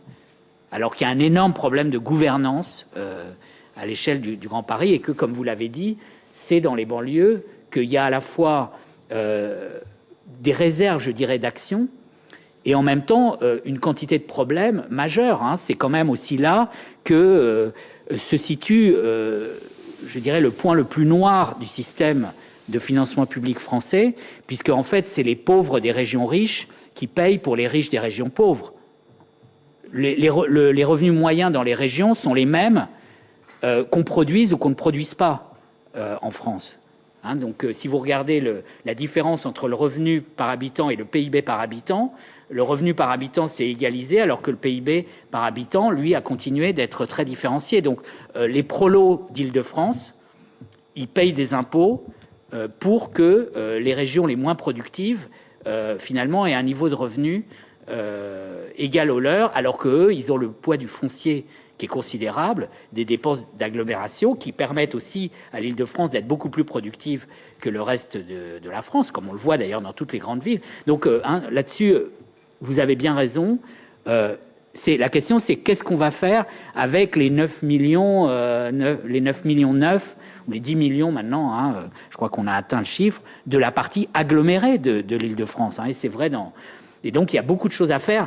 Il faut quand même se souvenir qu'une des raisons pour lesquelles ça n'a pas marché, c'est quand même la fragmentation communale, dans un contexte, disons, de guerre froide entre gaullistes et communistes, où finalement, c'était quand même plus simple d'aller mettre des villes nouvelles un tout petit peu plus loin, parce que là, la ligne de front, je dirais, ne passait pas. Donc, est-ce qu'aujourd'hui, on va être capable de créer des centres d'un niveau suffisant pour être attractifs, donc des centres qui seront forcément dans une commune et pas dans une autre, donc, alors qu'on a laissé se développer et qu'on a même encouragé le développement de gouvernementalité de faible niveau, d'abord avec la décentralisation de 1980, puis ensuite avec les différentes lois qui ne s'appliquent jamais à l'Île-de-France et donc qui font qu'on peut fabriquer à n'importe quelle échelle des entités à vocation gouvernementale multithématique en Île-de-France, donc qu'on mine en fait la gouvernementalité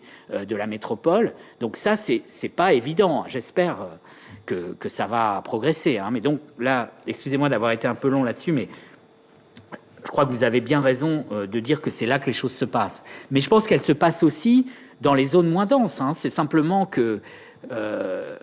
Peut-être tu pourrais préciser la densité, ce que tu entends par densité, parce que je crois qu'il y a des vous avez raison. Moi, là-dedans. je ne parle pas de ville compacte, justement. J'ai utilisé ce mot en disant que c'était des termes qui avaient été échangés, mais ce qui me gêne dans le terme de ville compacte, c'est que c'est un terme, disons, de fabricant de matérialité. C'est un terme souvent d'architecte qui identifie la densité à la densité du bâti. Alors qu'en fait, il me semble qu'aujourd'hui, la densité, c'est pas la densité du bâti, donc ça peut prendre des tas de formes architecturales différentes. C'est pas non plus la densité résidentielle. Dans la même étude dont je vous ai un peu parlé, qui s'appelait Our Inhabited Space, on a aussi retravaillé, alors avec des données suisses, la question du peuplement. En fait, on s'aperçoit que si on prend en compte le peuplement effectif par unité de temps d'un lieu donné, ça donne pas forcément le même résultat que la densité résidentielle que nous donnent les recensements. Parce qu'effectivement, il y a les touristes, il y a les gens qui font leurs courses, il y a l'emploi, bien sûr.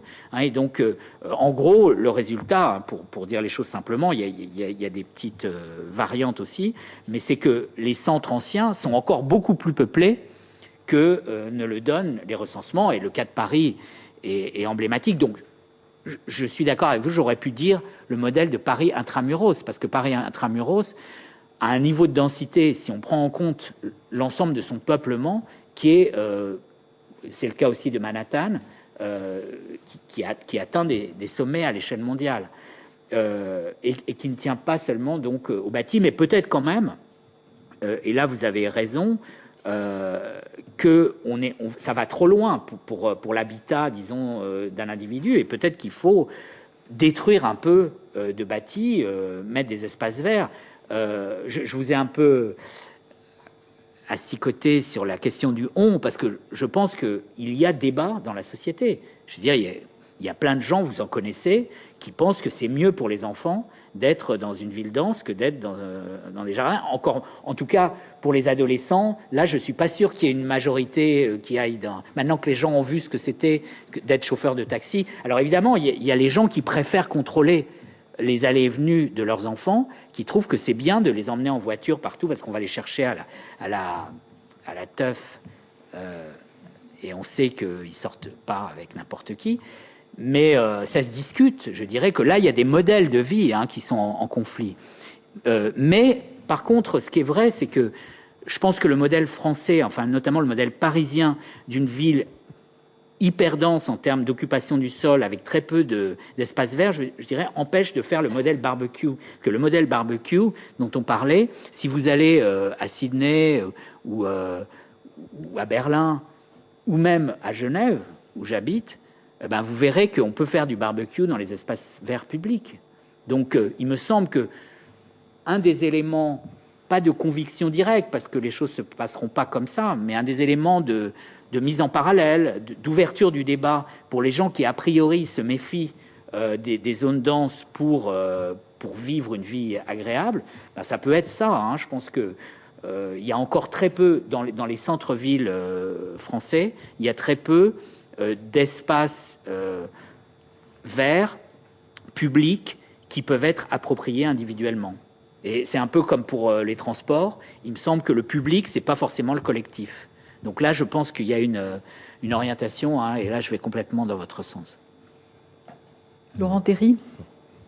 Je vais résumer mes questions parce que j'en aurais eu beaucoup.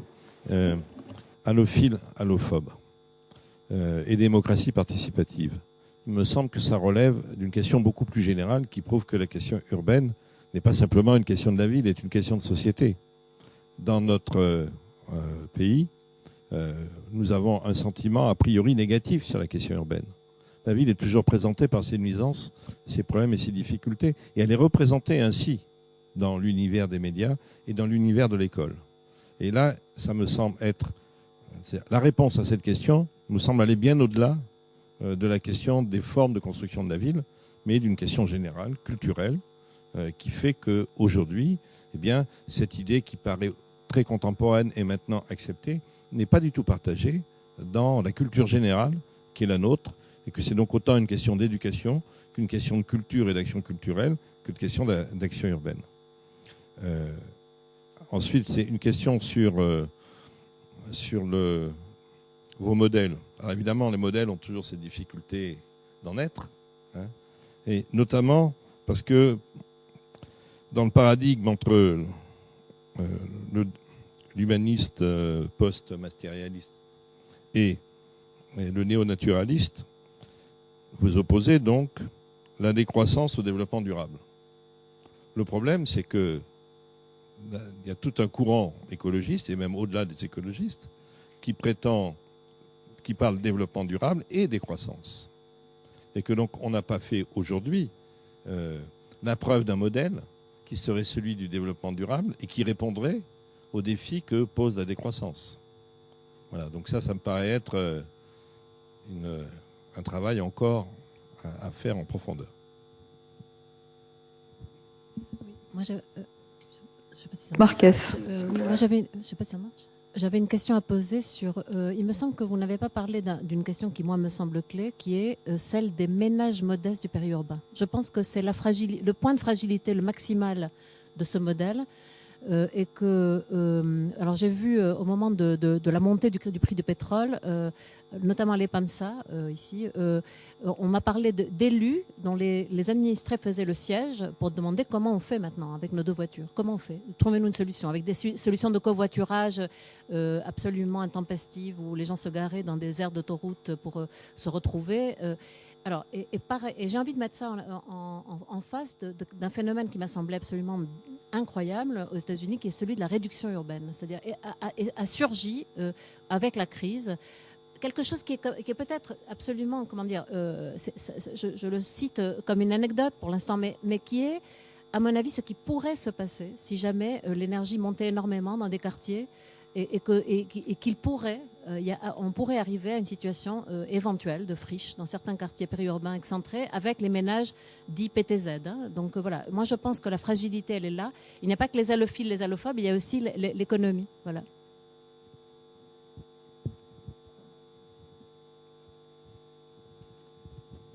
Oui, alors, excusez-moi, j'avais été très très long sur la... Mais c'était nécessaire, je crois. Oui, c'était une très bonne question, mais celles-là sont aussi très bonnes, mais je vais essayer quand même d'être plus court. Alors, mais je suis d'accord avec vous. Sur la question... Bon, ville, question de société, pas seulement question urbaine, je suis d'accord, et je pense que si Henri Lefebvre a parlé de révolution urbaine ou de droit à la ville, c'est justement parce que c'est la ville elle-même qui est l'enjeu de société. Hein, et c'est là que les néo-marxistes américains n'ont absolument pas compris. Ils ont cru, parce qu'il y avait un emballage marxiste chez Lefebvre, qu'il allait dans leur sens, mais leur sens qui est de ne pas s'intéresser à la ville, en fait. Tandis que je pense qu'Henri Lefebvre avait bien compris que c'est la ville elle-même, c'est-à-dire le droit à des liens faibles. On va pas régler la question économique par un meilleur urbanisme. Donc c'est ailleurs qu'il faut aller chercher. Et au fond, je dirais, si je voulais résumer ce que c'est que cet enjeu, c'est que la ville oblige la société à assumer totalement sa sociétalité. C'est-à-dire oblige la société à admettre qu'elle vit en société. Et justement, c'est encore devant nous. Peut-être, partiellement, hein, on peut être modérément optimiste, mais c'est encore un objet de débat public, me semble-t-il.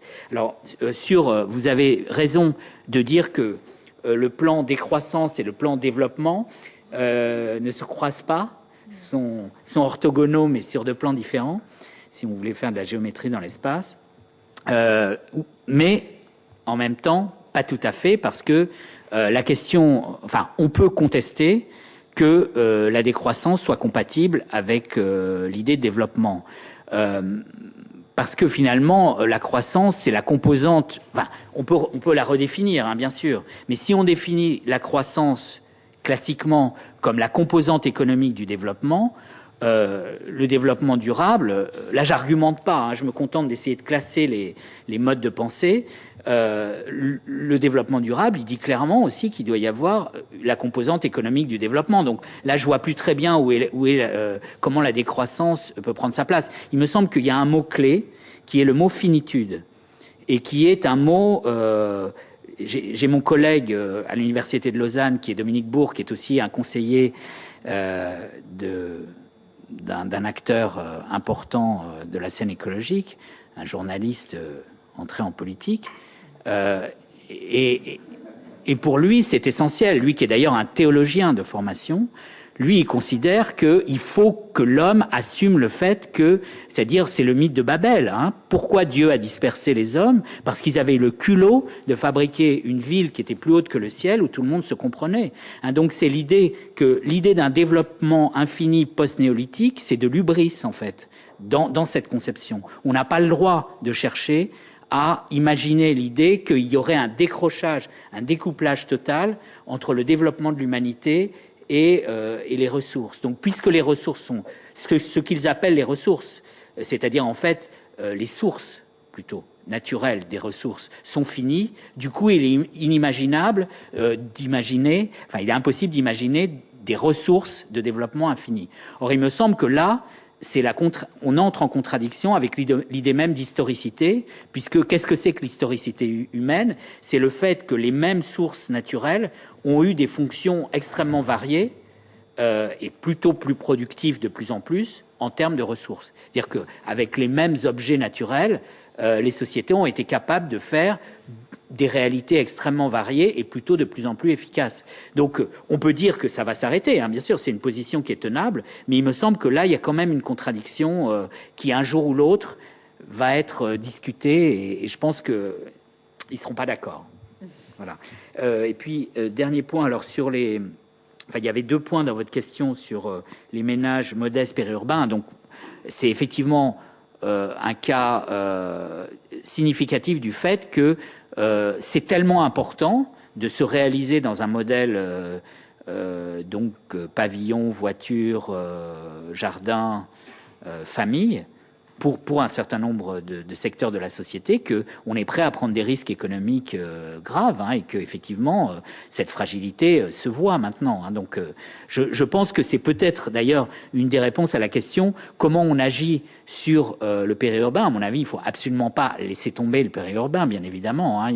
C'est peut-être là où disons le plus d'écart possible entre l'actuel et le souhaitable se joue, hein, mais donc il y a aussi donner plus de sécurité. Voilà, et puis sur les shrinking cities, là, à mon avis, c'est un peu différent, hein. Bon, les shrinking cities, c'était plutôt un phénomène de Rust Belt, c'est-à-dire de zones industrielles en déclin, ou alors le phénomène spécifique de l'Allemagne de l'Est. Bon. Par contre, là où un problème nouveau, à mon avis, va se poser, c'est qu'en gros, on sera tous urbains dans quelques décennies, et donc il n'y aura plus une logique de développement urbain fondée sur le vidage du stock rural dans les villes. Il y a encore quelques milliards, surtout en Asie, qui se déversent à grande vitesse vers les villes, mais après, ça sera fini. Et donc, on aura finalement une politique urbaine, enfin interurbaine, qui consistera à faire circuler ou pas, enfin disons, à raisonner à stock constant et à se demander finalement, est-ce qu'il vaut mieux qu'il y ait une ville très grande, enfin avoir peu de villes très grandes, ou bien répartir en un plus grand nombre de villes plus petites. Je suis pas sûr d'ailleurs que, enfin je pense que c'est les habitants qui décideront. Mais d'ores et déjà, on constate qu'il y a des choix dans ce sens, c'est-à-dire que ce ne sont pas les mêmes habitants qui choisissent d'habiter dans des villes plus petites ou plus grandes. Hein, donc c'est pas seulement un phénomène de shrinking cities, mais c'est vrai qu'on peut imaginer que l'habitant ordinaire, il aura un poids pour définir la loi Rentaille, si on veut. Jean-Frédéric ? Oui, je voulais apporter un témoignage, là, puisque je préside le Conseil de développement du Grand Lyon, de débats qui sont ceux qu'on a dans la salle, mais qui sont plutôt au niveau des citoyens, des acteurs de la ville. Alors, je me suis demandé si dans mon conseil de développement, quel était le pourcentage d'allophiles et d'allophobes. Je pense qu'il y a un mélange des deux, mais je vais regarder la chose de beaucoup plus près parce que je suis incapable de dire si c'est 50-50 ou 75-25. Enfin, bon, c'est à voir. Moi, ce qui me frappe par rapport au débat que j'ai dans ce conseil de développement, c'est bon, les modèles urbains, c'est très stimulant parce que ça ouvre le débat. Hein, bon. Mais j'y vois quand même des pièges parce que ça invite parfois à des raisonnements assez binaires. Hein, bon, si on y prend garde, et je rejoins un petit peu le débat qu'a lancé Hervé Dupont, le mot ville compacte est totalement piégeant parce qu'on s'en en fait une image unique. Hein. Et alors, je voudrais juste dire que le mot densité est également très piégeant. Hein, bon. On a eu un débat sur la densité. Il y a des rejets massifs des citoyens sur le mot densité. Hein, bon. Parce qu'elle est assimilée à une ville minérale, hein, dont on se représente des formes. Hein, bon. Et dans les débats collectifs qu'on a eus, on a inventé un slogan qui est pour une ville plus dense et plus verte, ce qui a beaucoup surpris, parce que le débat, c'est pour que la densité soit acceptable, quelle qualité urbaine doit-on y associer, hein, bon. Et donc, entre les deux représentations caricaturales que je vois facilement émerger du débat, Paris intramuros, hyper dense, mais il n'y a qu'à Paris intramuros que ça existe pas à Lyon, ça existe, sauf dans des quartiers très limités comme la Croix-Rousse, par exemple. Hein, bon. Et puis, l'autre figure à l'opposé, qui est la ville très distendue, je pense qu'il y a un énorme entre-deux, auquel les urbanistes, les chercheurs, enfin tous les professionnels ne s'intéressent pas assez, qui est celui qui mélange des ingrédients très divers, qui n'a pas de réponse unique, où il y a des formes de densité qui répondre à des caractéristiques qui sont liées à l'histoire du lieu, à sa situation géographique, au type de population qu'il y a, qui n'a rien à voir avec les représentations courantes du Paris intramuros. C'est effectivement. Donc moi, je serais pour qu'on explore beaucoup plus cet entre-deux et qu'on associe à des mots. Le mot densité devient un mot valise actuellement, effectivement. Une démarche qui soit beaucoup plus riche sur un spectre de tous les ingrédients de la qualité urbaine. Et j'ai du mal à voir émerger ce débat. Et je peux dire que c'est ça dont on débat à travers dans les débats citoyens qu'on a dans les villes. Oui, alors là, je dirais que je suis pris à mon propre piège, parce que je vous ai dit tout à l'heure que j'avais été beaucoup influencé par les urbanistes de terrain, en partie parce qu'ils sont pragmatiques, parce qu'ils avaient à se colter avec les problèmes. Et du coup, moi j'ai tiré à ma façon les enseignements de ce qu'ils disaient sur leur pratique, et puis j'en ai tiré une stylisation qui peut apparaître comme dogmatique, et du coup, voilà, ça fait une nouvelle cible pour le pragmatisme des urbanistes. Mais je pense qu'il faut essayer, donc, sans être dogmatique, d'être quand même assez clair. C'est-à-dire que il y a un piège des modèles qui sont stérilisants, parce que, en effet, ça réduit le monde à 2 cases, d'accord ? Mais l'écueil inverse, c'est finalement de dire rien n'est simple, tout est compliqué, chaque situation doit être analysée en tant que telle. Tout ça est vrai d'ailleurs, mais je veux dire, du coup, on n'a plus de principes, on n'a plus d'outils. Et moi, j'ai le sentiment, mais là, c'est une question que je pose plutôt aux personnes qui travaillent sur le terrain. J'ai l'impression que plus on est dans un système d'acteurs multiples, plus on a besoin d'avoir aussi une boussole. Donc, votre réponse, là, quand vous dites plus dense et plus verte, ben voilà, moi, je trouve que vous avez pas dit que la densité, c'est pas intéressant. Vous avez dit densité et espace vert, c'est compatible. Ce qui suppose, en fait, d'avoir quand même les idées claires sur chacun des termes. Parce que sinon, on pourrait pas les marier, Donc, voilà, moi, je pousserais plutôt dans ce sens. Et c'est vrai qu'on peut énormément progresser. Cela dit, n'oublions pas quand même une chose, c'est que en France, on est héritier d'une société très agrarienne, où l'État, acteur très puissant pendant très longtemps, a protégé, a soigné son monde rural parce que ça faisait partie du système de pouvoir contre les villes. Donc l'idée que la ville minérale, c'est moche, c'est pas ce que pensent les Espagnols, par exemple. Je veux dire que quand en France, dans une petite ville, on fait une place, on réaménage une place, il y a toujours le maire qui dit mettez-moi un petit bac à fleurs là, parce que sinon les gens vont pas aimer. Et des gens comme moi trouvent ça très très moche. Et puis je suis pas le seul, je crois. Et il y a d'autres gens dans d'autres pays. Donc c'est aussi un enjeu de l'évolution culturelle, me semble-t-il, d'assumer que en effet dans la ville, il y a du minéral, et le minéral, c'est d'ailleurs aussi naturel que le végétal.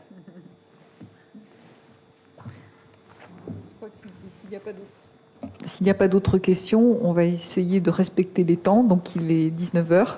Notre 5 à 7 est terminé. Un très grand merci à vous deux. Et à bientôt pour un sujet qui n'est pas encore défini. Nous avons plusieurs thèmes à vous proposer. On vous informera par notre site internet, et sachez donc que cette séance est disponible maintenant sur le site internet du club. Merci à tous.